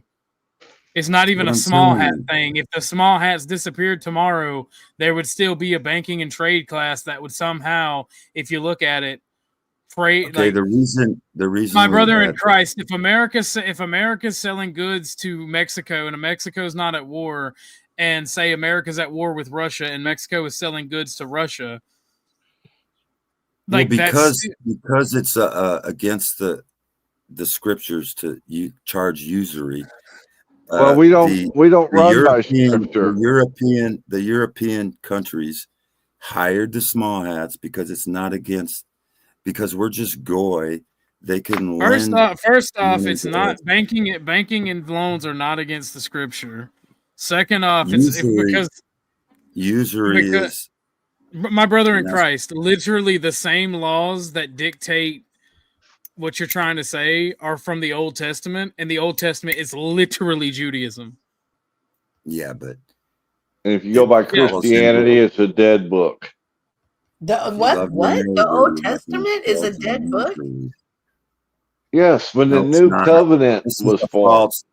This is false. Oh my gosh, I get so much from the Old Testament. I actually enjoy the. I didn't say it was worthless. But it's the we get our laws and morality from the Old Testament. The New Testament is literally the grace of God, where we don't have to be put to death if somebody's gay. Right. The New Testament is based upon the Old people try to abandon the Old Testament altogether, but that's just not. But the Old Testament is the prophecy foretold. The New Testament is the prophecies fulfilled. So you really don't understand the New Testament unless you understand. Well, for me, where Jesus they said that correct. The Old Testament spoke of him. The whole Old Testament spoke of him. And if you don't understand the Old Testament, how can you understand the New Testament? Correct. It's just usury was considered against in the Old Testament because if you love your neighbor, would you charge him interest? Do you charge your interest to your neighbor if you give him a loan? No. Yes. Yeah, you would. No. Yes. Because interest is not usury. What is interest alone is not usury. Usury is predatory lending practices. That's what it is. I thought it was. And interest and profit alone is not usury. Is a credit card usury 20%? No, it's not. No, it's not. No, it's not. 20%. Do you know that loan sharking is usury because you use violence to get your money back?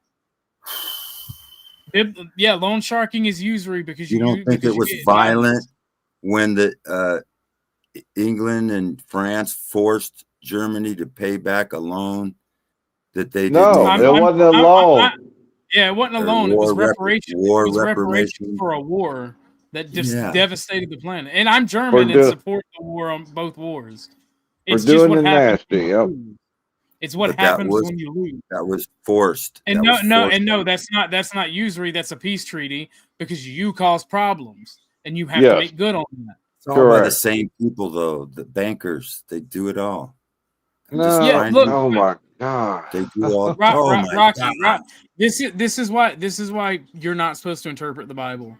This is why people smarter than you and who spend their lives dedicated to it are supposed to interpret the Bible. The common man should read the Bible so they can ask questions. They should understand the Bible so when some fucking heathen or some fucking apostate tries to have a schism in the church, or or the Pope breaks bad, or the fucking patriarchal fathers breaks bad and goes against God, you can call them out for it, but you're not supposed to interpret the Bible. And this is what Protestants get wrong. It's why we have 80,000 Protestant denominations. And like what you're doing now is a part of that. Usury is unfair. Ortho boys interpret the Bible. No, they don't. You got to be a father or something. I'm not Orthodox. Okay. Again, another person fell for it who's not Orthodox. Who interprets the Bible? Well, when we read it, wouldn't we interpret it? Not necessarily like wouldn't we? No. When we read it, what are we? The whole point of church is to get the education that the clergy has. It's for them to interpret it for you. Do you know how the Holy Spirit helps you to interpret the Bible when you're filled with the Spirit? A man who doesn't follow his nation's laws, who basically practices enslaved labor by hiring illegal immigrants, can interpret the Bible for me. You've admitted to these things. It says in the Bible, render under Caesar what is his. You don't even pay your taxes. Render under Caesar what is his and render under me what is mine. But it's not his. That's the whole point. I'm not under Caesar. No, exactly. I'm not under Caesar, and I don't owe Caesar shit. Render unto Caesar is money, is monetary. Render unto me is spiritual. Render unto Caesar is material. It's not just money. Correct. That's what I was trying to say. Material. You follow the law. You pay your taxes. You be a good fucking citizen. Render under me what is mine is your soul and your spirituality. Like Chuck Amen, says. Brother. Preach it. I'm with you on this. The only time you rebel against your government is when they tell you can't worship God. Or they start doing evil in the name, and they start doing evil for my government, and I don't care. I don't care if you went to war for your government. Veterans Day is over. I'm sorry, don't care. Listen, I don't actually mean that how it sounds, but I don't care. I'm not a Roman citizen. I'm not a citizen of the United States Corporation of America. Therefore, I don't. You're conflating. Them shit. You're a resident. Then you're a resident. You can they be still subject owe to me removal. back pay. They still owe me like $280,000 from back pay. So I don't owe them shit. They owe me, motherfucker. For what reason, Rocky? Do they owe you $280,000? They owe me back benefits from VA benefits. They were supposed to be paying me 100% disability since 1980. I had to fight to get what they already paid me, but I was, so I don't owe the IRS nothing. When I went overseas, the IRS said I owed them $26,000. I said, I don't owe you nothing. I went in there and they said, I said, I'm going over to Iraq. I need you to approve that I don't owe you shit. So they approved it because they knew they needed me over there to Did help. You get it in writing? That's not why the IRS. That is not why the IRS let you go. I got it in writing. I got it. It's on the records. I don't have to pay because I'm not one of their citizens, and they allowed me to go in a war zone. What do you mean you're not one of their citizens? I'm not a U.S. corporation citizen. I'm a state citizen. I'm an American. I hate to tell you. You're still a U.S. citizen. If not, you can be deported. United States. You can be deported. The Great New Deal made that a non-reality. I hate to tell you. Correct. You are every person who is born after the establishment of the Great New Deal, or who was alive during the Great New Deal, is now a citizen of these United States, not the United States. Meaning you are no longer a citizen of your state, but you are a citizen of the federal government. And if you renounce that citizenship, you're eligible for deportation. You don't have to be a member if you don't want to be. That's you. Rocky, the Articles of Confederation don't exist. You want the only if you want the benefits of that. Rocky is absolutely correct. You are. Rocky is absolutely wrong. No, you are absolutely not a United States citizen. A United States citizen means a United States business. If you are not, no, it does not. Yes, it does. No, it does if you not. don't, just because you have not read it, You're does not mean conflating. I have read it. I have read it. We are not 15 ships. We are not subject to maritime law. 15 U.S. We are citizens. 15. Listen, if you can't let me speak and give you the source so you can go look for yourself, you're the one denying it yourself. It's on the record, 15 U.S.C. 4372. You can go look it up. Excuse me. I'll double check. Post a link in the back chat and I'll look it up. I will. If you denounce citizenship, you're therefore eligible for deportation. The 14th Amendment didn't free the slaves. It made everyone a debt slave. The 14th Amendment does not go by the original. Gave citizenship to slaves. It changed the Constitution. We change the Constitution every day. We're allowed to do so. We can add and remove amendments as we see fit. With just a few words, it changed the Constitution from its organic meaning to a whole different meaning just by changing when it said these united small U states, these united was a small U, United States in a confederacy, not in a federation. There's a difference between the business side and the government side. Rocky, what you're trying to do, or you are trying to say, we still live under the Articles of Confederation, which is not what we United States. The Articles of Confederation haven't existed since the fucking 1700s. So with just a few words, change the capital letters, they changed the whole meaning of the Constitution. No, Rocky. When they realized they couldn't effectively run a government under libertarianism, they abolished the Articles of Confederation and wrote the Constitution. You people try to quote the Articles of Confederation as if they are the Constitution are still established law, and they are not. The Articles of America had a libertarian government at one time. When libertarians ask me, name a libertarian country, okay, bet. America, right after the Revolutionary War, right after 1776, correct? Yeah. Then they realized that shit don't fucking work because they couldn't pay the soldiers. No. They couldn't actually function as a fucking nation. So they said, "Fuck this," and they formed a constitutional fascist republic. What was it? 1789, something like that. Yeah, it was after Shays' Rebellion. I don't know the exact year, but the Articles of Confederation sucked ass. And that was a libertarian society. It was literally founded by the people who invented libertarianism. Do I need to pull up this what Wizard put in the back? Sure. Okay. Go right ahead.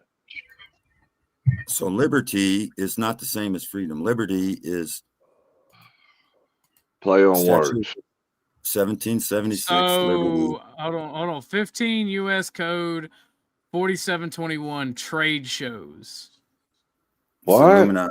In order to facilitate exporting by the United States business, the Secretary of Commerce shall provide assistance for trade shows in the United States, which bring together representatives of United States business seeking to export goods or services produced in the United States, and representatives of foreign companies or governments seeking to buy such goods or services from these United States.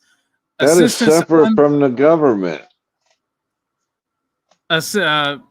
Receipt of assistance under subsection A may be provided to 1. Nonprofit industry organizations, 2. Trade associations, 3. Foreign trade zones.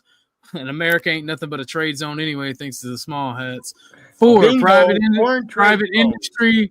Private industry firms or groups of firms in case where no entity describes in paragraph 1, 2, 3, or 3 represents that industry to provide the services necessary to operate trade shows, described in subsection A. By the way, El Perro, you know I love you, and I don't mean no disrespect, but when I said that we are not a country because the small hats, I do not mean that we are not a country because they did anything specific. It's because they treat our country like it's an economic trade zone. Look at Ben Shapiro. When you have a country, you have a people. If you don't have a people or an ethnos, you don't have a country. I'm quite familiar with that, and I'm also familiar with the Trading with the Enemy Act, which was in 1917 fomented as a foreign asset control management for property obtained during the war. And it has since been expanded to domestic soil during times of peace against the very people that is supposed to be protecting. I guarantee you. Trading with the war. El Perro, though, what you posted does not. What you posted does not say that American citizens are American businesses. I beg to differ. I beg to differ. Scroll down. We'll finish reading it. I'll finish reading it in its entirety. Where it specifically mentions definitions as used in this section, United States. Only to that section. Not to the rest. Right there. Wait. Assistance to small businesses. In providing assistance under this section, the Secretary of Commerce shall, in consultation with the Administrator of Small Businesses Administration, make special efforts to facilitate participation by small businesses and companies new to export. D, use of assistance. Funds appropriated to carry out this section shall be used to 1. Identify potential participants for trade shows. 2. Provide information on trade shows to potential participants. 3. Supply language services for participants. And 4. Provide information on trade shows to small businesses and companies new to export. E. Definitions as used in this section. 1. The term United States business means 1. A United States citizen. B. Only to this section. Hold on. Understand and let him finish fucking reading. A corporate partnership are those created under the laws of the United States of any state. Other association created under the laws of the United States. Now you're conflating. Now look up the next one I gave you as it relates to foreign trade zones and residents allowed within that zone. And tell me again how you're a fucking resident in that foreign trade zone under this and 19 USC 81. My brother in Christ, El Perro. It literally says the term of United States business means a U.S. citizen. That means the business of U.S. citizens in trade and commerce. It does not mean the U.S. And what do you think that ID is for? Do you think it's for nothing? It's for trade or commerce. It is. Can I borrow your 1911 OG? No, I like El Perro. I just disagree with him on this particular. No, I meant for me. Well, that's because you're not looking up. That's because you're not looking up the definitions. Look at the next one, 19 USC 81.0, as it relates to this in the foreign trade zone it talks about. And then tell me how you can be a resident in that foreign trade zone. Read it. Do I need to pull up another thing? Yeah, the link is in the back. The second. You posted the second one? Okay. Ooh, y'all are taking me back to high school days. I want y'all to know. This is plain English, guys. This is plain English. No, you're conflating. I actually passed civics, and I took civics, and I know that most boomers themselves did not pass civics. That's why I get uppity when people are like, "We need to have civics." Motherfucker, y'all probably failed civics. If you hit me with "We're a republic and not a democracy," I'm gonna slap the shit out of you. Really we're a republic, bitch.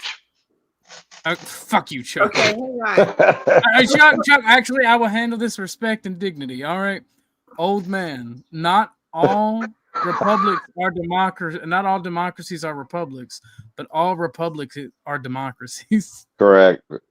Well, persons allowed to reside in a zone. No person shall be allowed to reside within the zone. To get married, you got to have a license. Shut up and let him read the fucking thing. Oh my gosh. Yeah, shut the fuck up. Let him read the fucking thing.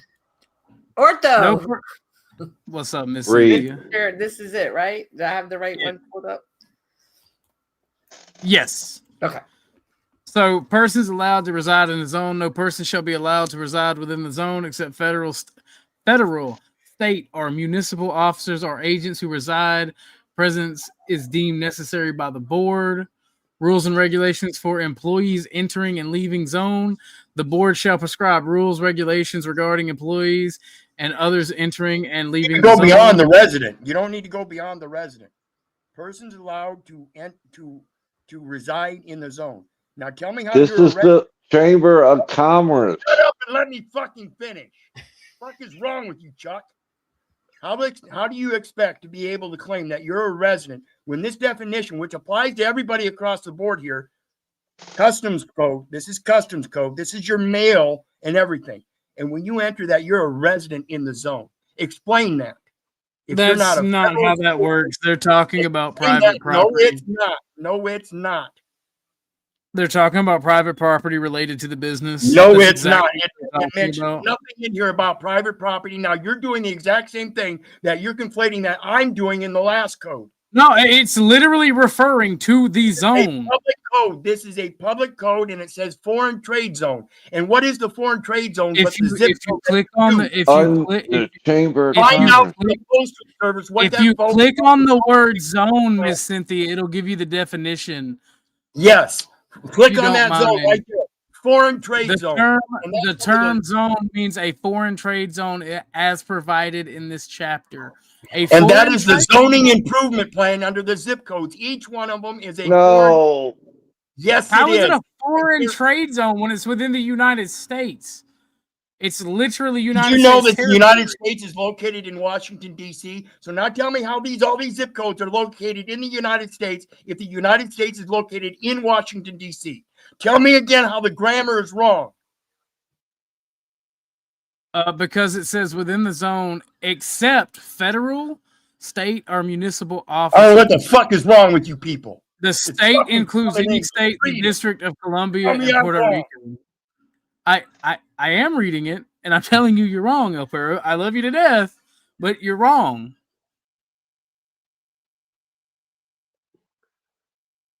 Like, they're talking about segments of fucking territory used for trade zones, good sir. And what do you think the zoning improvement plan is? Again, look up the service, ask them what the zone is, and they'll tell you it's the foreign trade zone identified by the zip codes. Look it up, do your fucking research, quit believing your bullshit. Fuck is wrong with you? I told you it's Trading with the Enemy Act, and every zone is a foreign trade zone for that. And you use a resident address on your identification to prove that you don't know this. They wouldn't be doing it if it was illegal. So a zip code is nothing but an identity number for segmenting delivery zones for mail and post. He left. Wizard left. It's unlawful. I'm sorry for doing that on your show. No, it's fine.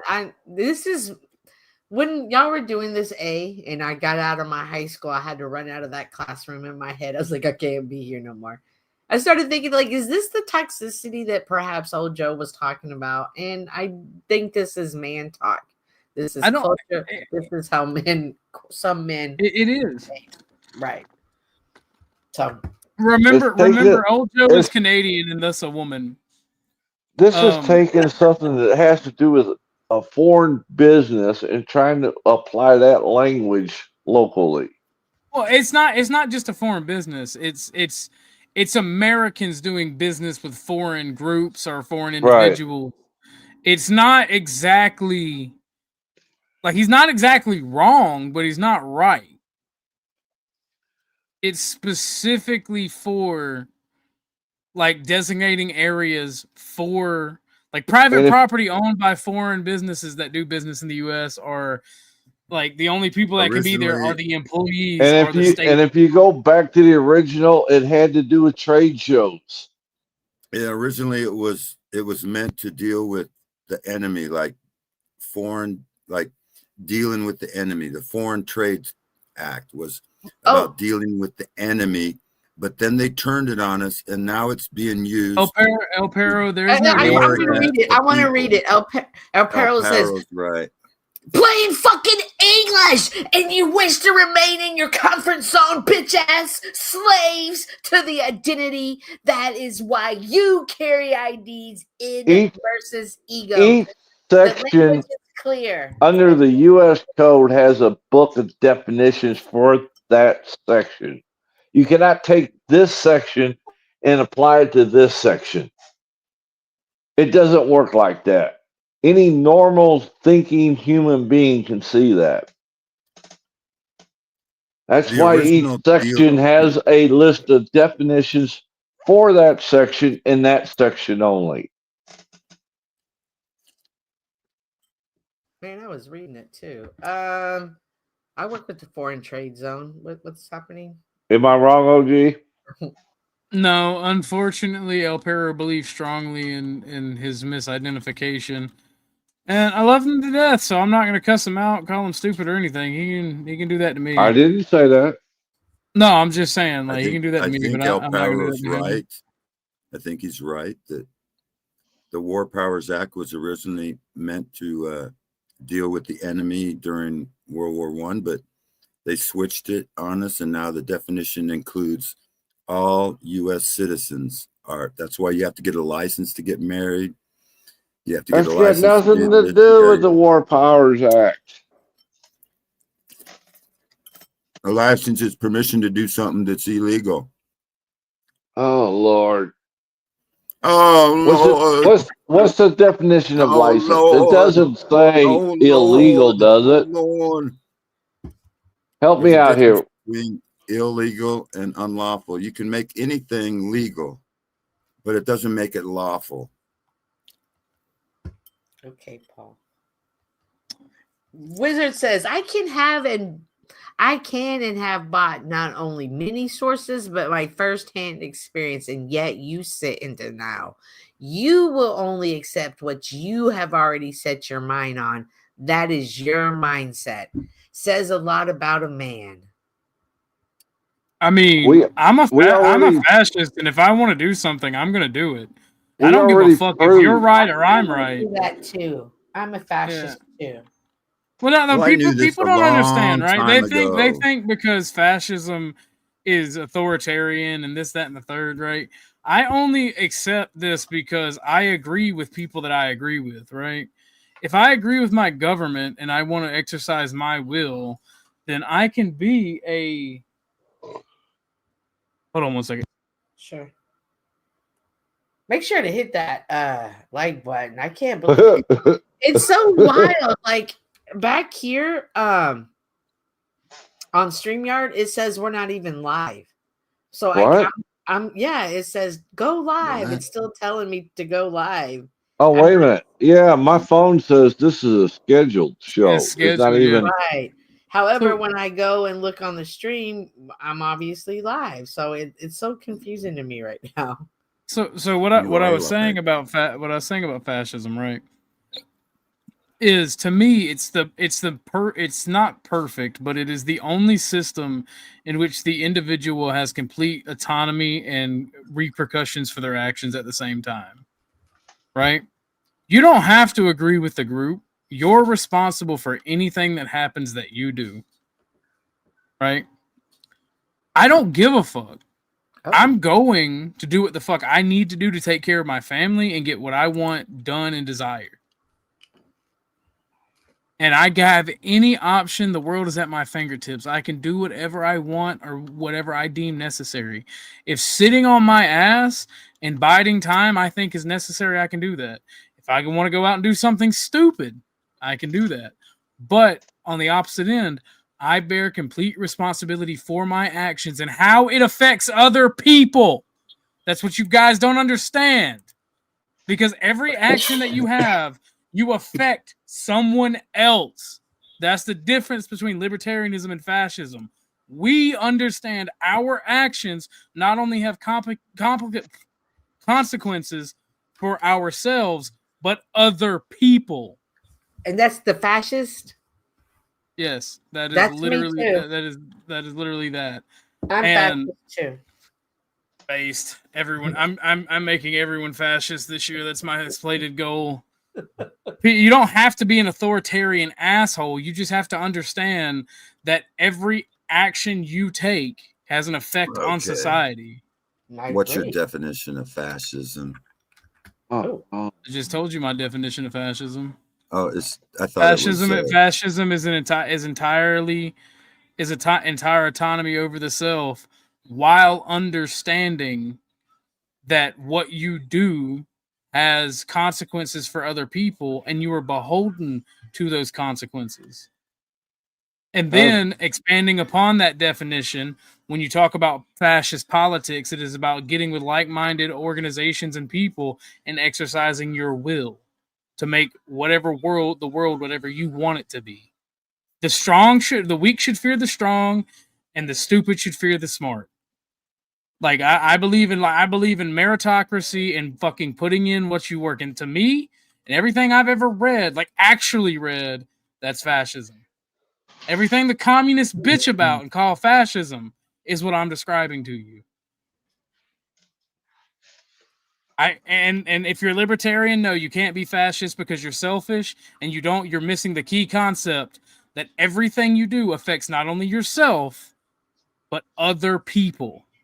So Mussolini was... I don't give a damn about Mussolini. Fascism existed long before he gave it a name. And he seeked to twist it into something fucking stupid. The fascists existed long before Mussolini. It dates back to ancient Rome. And the beliefs that ancient Rome had were shared amongst many Europeans and Middle Eastern and North African peoples. It's a fucking way of life that is natural. Fasci, the bundle good of for sticks. You even. Bundle of sticks. It was about an ideology, Rocky. Fasci. It's the fascists. It's about what the fascists represents. Which my only point was you cannot take a section dealing with a specific issue and apply it to the rest of the Constitution or to the rules. When it specifically says these words and definitions only apply to this section, which deals with trade or trade shows, whatever the hell the verbiage was. Trading with the enemy. No, that wasn't the title of the section. Trade shows. So you can trade with the Germans during World War I because you have the right to, because you got Trading with the Enemy's War Powers Act, where you're allowed to trade with the enemy because you have this law that says you can. And then you find out that they've applied it to all the people that were now the enemies, and you can now trade with other people in the United States who are also the enemy.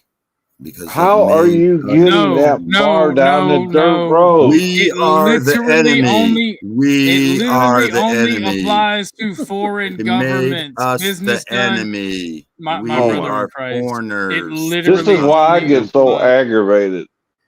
Yeah, it literally only applies to non-U.S. citizens when you're doing business with non-U.S. citizens and foreign governments. Like it hasn't. Like this is where y'all get it twisted. It is not turning us into foreign. Right. Yeah. No. It's literally telling us, "Hey, we can do business. We want to make sure you're not doing business with the enemy." American people, the enemy. The 14th. Who did? No. It literally took our right to trade with people who were our nation's enemies. No, you guys got it all. Yeah. No, you just have it wrong. What's the 14th that he keeps talking about? What's the 14th Amendment? It made everybody a statutory slave. You're all subjects. No, it doesn't say slave. You become citizen. Citizen is a subject of the state. So when you become dumbass, a citizen is a member of the state. That's what you have wrong. A citizen is a member of the state. No, a member, a peasant, read the 14th Amendment. A noble is a fucking subject of the sovereign. A noble, a peasant, a fucking serf. Those are. Read the 14th. What's it say? All persons born or naturalized in the United States and subject to jurisdiction thereof are citizens of the United States. To jurisdiction. You are subject to the jurisdiction. You Bitch, are you've never slave. lived. You're never going to live anywhere in your fucking life where you ain't gonna have somebody telling you what to do. Cry about it, or lay down and die because they will kill you. No, not me. Don't kill me. I'm not Yeah, a subject. you, Rocky. Are we going to twist the I'm words not here? a subject Yes, he's of going. the U.S. He's going to twist the words. You live in the United States, Rocky. Give me your address so I can call the sheriff and tell him you don't pay taxes, and we'll see how subject to the United States. Or that I you're not don't a have an citizen. address. Well, we call ICE then because he's not a citizen. Calm down. Nobody needs to contact ICE. Already did, Cynthia. Watch out. They're looking for There's you. a joke there, but Chuck beat me to it. Yeah. But no, like, in all seriousness, you're twisting the words. You are I'm a not member of under this their nation. You are jurisdiction. subject to our agreed upon laws. And I A didn't agree citizen, on nothing. a citizen. Here's a civics class for I you, do people. not A comply. citizen is not a subject to the sovereign. The sovereign doesn't I'm the exist in sovereign. this case. No, I'm because you're the citizen, dumbass. Jesus is sovereign. God is sovereign. I'm a steward of my property. Fucking God. Oh my fucking God. Share that 1911. Did Share you read what? the whole thing? Read the whole 14th Amendment. Let me. Do I pull it up or do you have it, OG? I got the actual Constitution. I'll drop it. Read, my brother. Read, my brother. All right, Rocky, don't interrupt this time.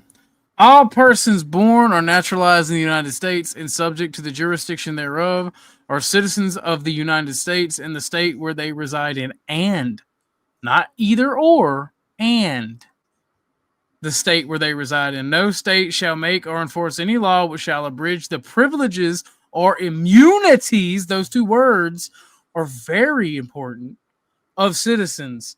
The privileges are not rights, the immunities are rights, but the privileges are being able to move from state to state, that sort of shit. Right? Privileges or immunities of citizens of the United States, nor shall any state deprive any person of life, liberty, or property without due process of law, nor deny any person within its jurisdiction the equal protection of the laws. Section 2. Representatives shall be apportioned among the several states according to their respective numbers, counting the whole number of persons in each state, excluding Indians not taxed. But by the way, our revolution wasn't fought over not paying taxes. It was fought over not being represented and paying taxes. Big distinction. You still got to pay taxes because you get to vote for representation in Parliament. I know they we don't have a Parliament, represent but I'm just me. saying. That's the whole thing. They don't represent me. The Constitution says they do. And you get to vote. If you choose not to, that's your right. That's on you for not doing your part as a citizen. Yeah. Voting's a scam. They give you two people. You're wasting your time, OG. Yeah, I'm not gonna read that anymore. I'm not gonna. That's why I'm telling you right now, this soft shit. They're enemies. They're enemies of the state. They're enemies of the state for various reasons, either mental illness or they just want to break the law for economic gain. And either way, they should be shot. I agree. Because breaking the law for economic gain can range from anything from slave labor to child trafficking. Yeah, I could go along with the system and I'd probably be a rich motherfucker. But if you think I'm doing this because I'm trying to gain are you getting Social Security, Rocky? According to you, you're already wealthy. Is he getting Social Security? Are you driving on our roads? Do you get to participate in is he receiving Social Security? Hello? Oh, the silence is deafening. Rocky, do you receive Social Security checks? Yes, I do. Okay. Bingo! He's a citizen of the United States. You also have a Social Security number, so you're a hypocrite or a liar. They made a contract. They made a contract. They made a contract. That's crazy. Yeah. It's almost like it's almost like that's what all of this is just some form of fucking It's just contract. contract. It's just contract. That's all. Well, thank you, Wizard. See, this is the way they want it to be, not the way that it really is. You cannot take a definition out of a subsection and apply it across the board. Each section has its own definitions. God damn, I'm not that stupid. You're not. Well, it all goes with having to understand law and reading comprehension. And I mean, and I ain't trying to be funny. It is a very complicated thing. Oh yes, it is. Miss Cynthia, you said that you think this is man talk, and stuff, and I agree. Not to disparage women, but because of the simple fact that I don't think it's toxic. I think it's completely normal. We used to have debates on our congressional floor where people would yell and scream at each other. There was a man that was caned near to death in our fucking history in politics in the Senate floor. Yep. People like they don't have passion in this country and they don't fight like that because they're all for the same fucking side. They used to. Oh. Yeah, well, they're all getting paid by the same people, and they're literally paid. Republicans are paid to lose. Democrats are paid to get people for cheap labor into this country and keep the fucking peasants at bay. The Republicans are fucking paid to deregulate what the Democrats are in when it's more profitable and regulate when it's more profitable, because corporations can survive regulations and still make buku profit every year. Ma and pa shop, small competitors can't, and that's who the biggest competitors for corporations are. Cynthia, if you notice, look up Sam Houston's equal to history people. sometime. Uh-huh. Sam Houston was a fighter. Oh, okay. That's why he war was against. If I'm not mistaken, I don't know if he left or got thrown out of the left. Congress. He left. Oh, who? Wizard? Sam Houston. No, Sam Houston. Oh, I don't know. I definitely don't know. You think they wrote this and thought this back then? That's not. They wouldn't have wrote subsections. They wrote subsections with definitions for those subsections that don't apply to any other subsection. They literally each and every fucking chapter or section in that is its own fucking document with its own explanation. You literally just have to read it. Oh, what? Like whenever there's a legal or government document, right? It'll be this big ass fucking thing, and it'll be broken down into chapters and sections. Chapters would apply to like the trade code in general, and then your section would apply to say the trade shows, right? And within that there'll be subsections, and within each subsection is where they will fucking define exactly what they're talking about. And then they will give you the definitions of it. Oh, wow. So old Joe is now over there at Flo's having it out. Should we watch? Oh, yes. I'm pissed. Or should we continue with this? I'm tired of this stuff. Yeah, let's drop this shit. You'll never get. By the way, Rocky, I do apologize for my foul language at you. I love you to death, old timer. Same thing with you, El Perro. It's okay. I don't know everything. You cussed me out before. I think the law was made to be homie. confusing on purpose. All right, and we're gonna get. I will agree with you that on. I will agree with that on Rocky. But much love to the two people I argued with. Awesome, thank you. To that strategy. Now I can talk. I don't know, but I'm not there. That's Andrew's strategy. That's fucking Candace Owens' strategy. What strategy? All right, I love me some Candace. Well, if that's it, this is Donald Trump's strategy. My statement is this. I also actually like Candace Owens. I didn't mean to obfuscate from your question. I just thought it'd be funny. Potential in the dialogue that you can bring to a conversation. Pissing around with drama like you have been is fucking it up. And I wish you wouldn't do it. Now you can discount what I've said. That's fine. But I think there's more potential in what you could do. And if you surround yourself with somebody, with people that are willing to undermine you for their own good, that's going to limit what you can do. That's my position. You can disagree with it. Now I'm here exposing myself to your trolls and haters for your benefit, for what I think would be best for you. I'm not doing it for my own benefit. What am I getting out of this? Am I endearing myself to Rob? Am I endearing myself for Rob to Rob or Andrew with this conversation? I don't know. You tell me. Why are you asking me to speculate about what you're doing? Why don't you tell me what you're doing? Because I feel I owe it to you, Dusty. You owe it to me to have me speculate about what you're doing? No, I owe it to you for me to be here and give you my opinion, regardless of what all the trolls and the flying monkeys in your chat might say about me. Let me read you this is what Rob said before receiving the mean advice. Sorry if I got a little grumpy in the open panel last night. I was getting tired and the race stuff is so frustrating. I need to get better understanding. More people need to talk during those. Then after the advice, he goes, thanks, I really appreciate. Yeah, that's a guy trying to get along. Okay, fine. You just learned about these messages. You know exactly what he was doing. Well, then what do you want me to say? You've asked me my opinion. You read them. I gave it. Mm-hmm.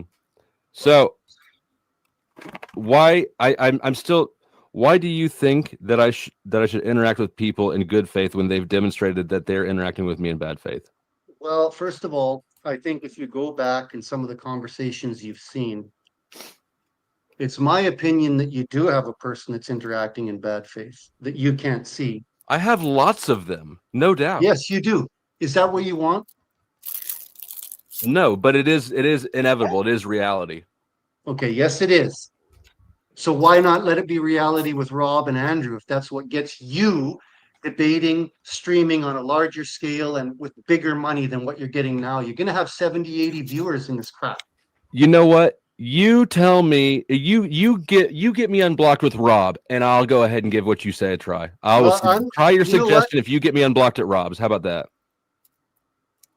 If you think that getting you unblocked at Rob is going to make a difference, I could take a stab. Now he has said, and like, I don't know why the fuck you do this stuff. You go on his channel and say you're legitimately lying. You know, like you did. Oh, that was AI. Like, how am I supposed to go there now and vouch for that? You don't do that, Dusty. Like, what's endearing? You don't be honest with somebody that you were messing around to prove a point? No, I'm talking about you. I have watched you sit with your wife beside you and take criticism from other women, and you were completely honest and completely. Is that what's happening now? What? Did he just call him a woman? I have no idea what they're even arguing about. Thank you, Chuck, for the $20. He says, once again, dictate what you think and say. Thank you for the dono. I appreciate it. Old Joe, do you have any thoughts on this? Well, if that's where you want to get your advice from, you go right ahead. Chuck? You think Chuck's giving me bad advice? It's terrible advice. Chuck You're took kidding. over there. You think that Chuck? Okay, tell me that Chuck is operating in bad faith with me. I do think he's operating in bad faith. Would you like me to say it in those words? Shit. You're so full of shit. Fine then. If that's You're what you such a believe. bullshitter, Joe. If you get to that place and that's what you think, I'm not paying you for your time. I know you're not. Does that make a difference? No. Okay. I mean, it does. So then consider that, Dusty. The fact that Chuck has done more to support me than you ever have even come close to, you're sitting here telling me that one of my best supporters is operating in bad faith and is manipulating me for something? Are you fucking nuts? I'm telling you that one of I'm your going to best take supporters... old Joe, the faceless, nameless avatar, who's over here trying to undermine the panel verse, says it right to my face, and is. You think that I trust you over Chuck? No. You wouldn't tell your viewers you did, but I would tell you that I think behind the scenes you would. Absolutely not. Of course you'd say that. I think somebody that's paying you and a now ton you're of money. being manipulative again, Joe. Why is that manipulative? I'm telling you my opinion. You can reject it. Yeah. You're acting like I tell you more honest things behind the scenes. I don't. I think you do. I don't. I know you think Do you know that I do. I know that you say you think so. What is it that you think I've been so honest with you behind the scenes then? Go ahead. Oh, well, What'd you say, Rocky? Someone paid $50 to let me back up on flows once. Oh, nice. I make Flo lots of money by triggering him. Then he kicks me, and then people pay to kick me. People pay to have me come back up. There's always a debate. Let Rocky back up. No, kick Rocky. All right. So I make a lot. I make him lots of money. Joe gets kicked. Is it okay that I reveal private messages or no?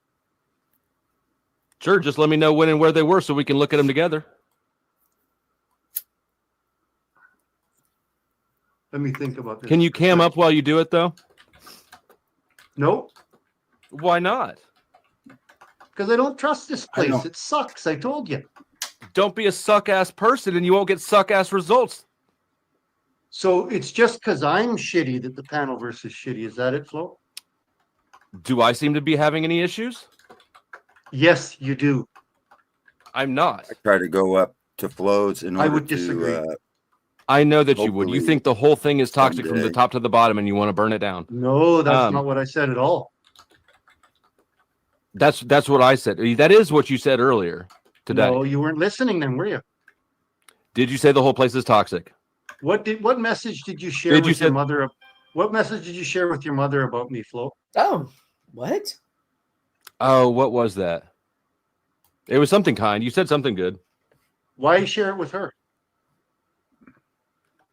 And you know what it is, by the way. I don't remember what the message was or what the thing was.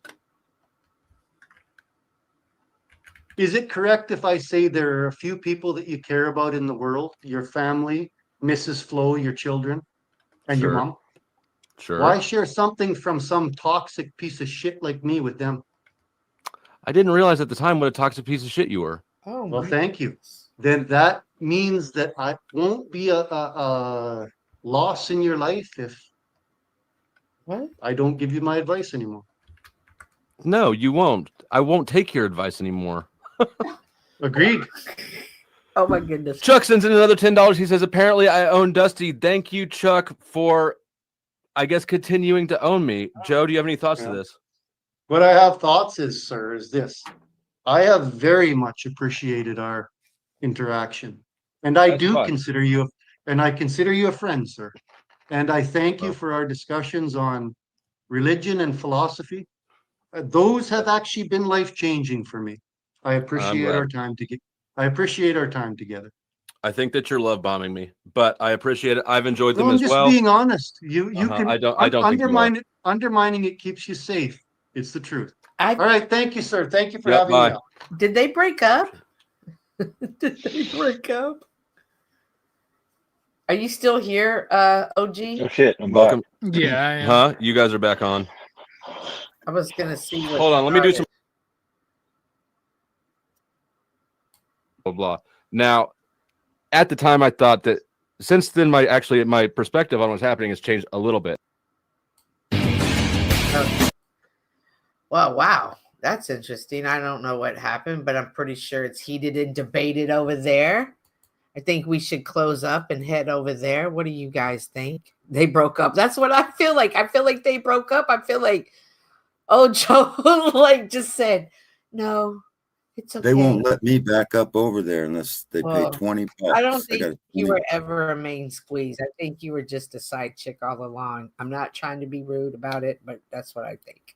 But I do think that Joe was hoping for a ring or something. And I'm being funny when I say that, but that did give me the breakup vibes. And maybe it's just me. And maybe it's just the way I am. But I felt some, because he was like, I appreciate all that you've ever done for me.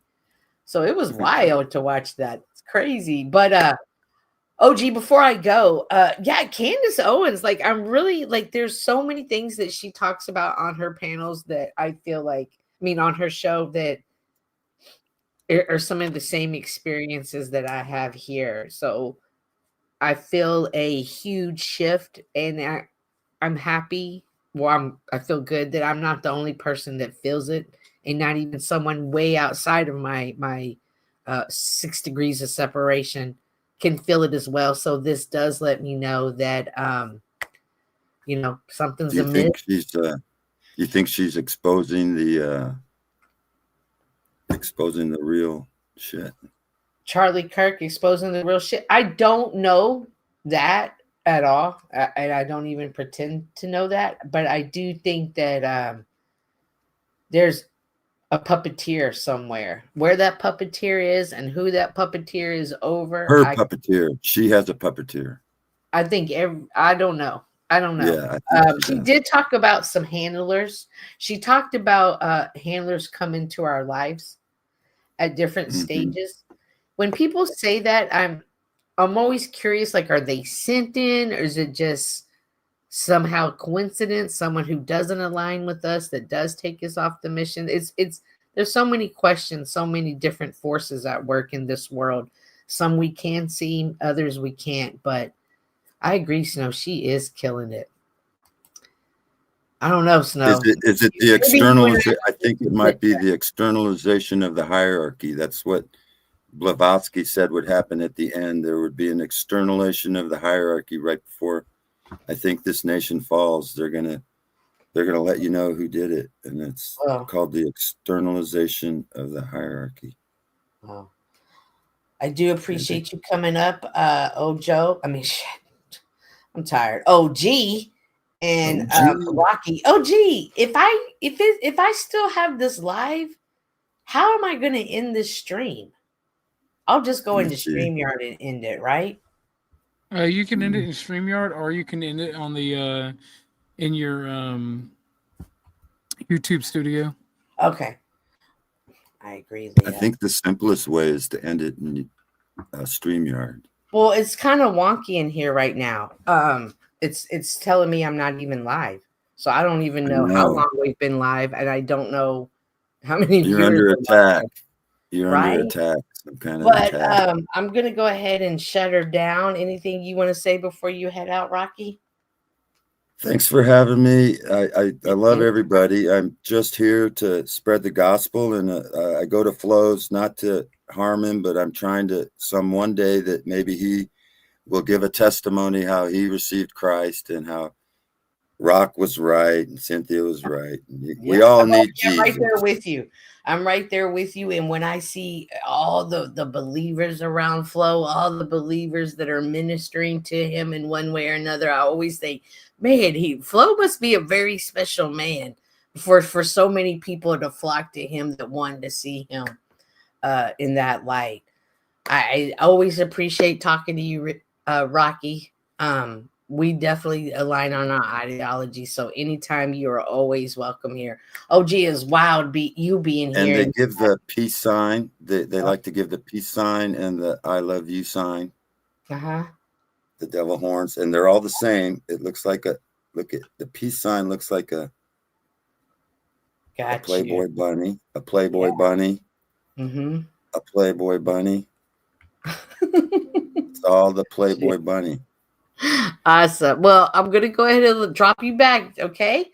Thank you so much, Rocky. It's so wild to be on. You're here instead of me there. I definitely appreciate you coming over, OG. I try to come over or at least tune in whenever I see you live. Thank you. Because you've supported me so much on my stream, and I appreciate that, Miss Cynthia. I do appreciate you.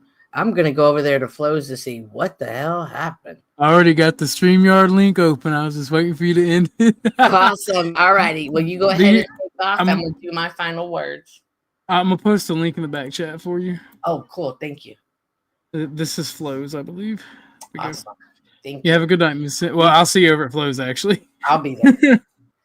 Alrighty, guys, this was Cynthia's stream. I don't know how long I went because I lost track of it all. However, I did learn some things. What people may see as toxic, others may not see that. And our definitions sometimes don't align. And for sure, the one thing that I do know is that our backgrounds are not the same. We all come from different walks of life. We have different experiences.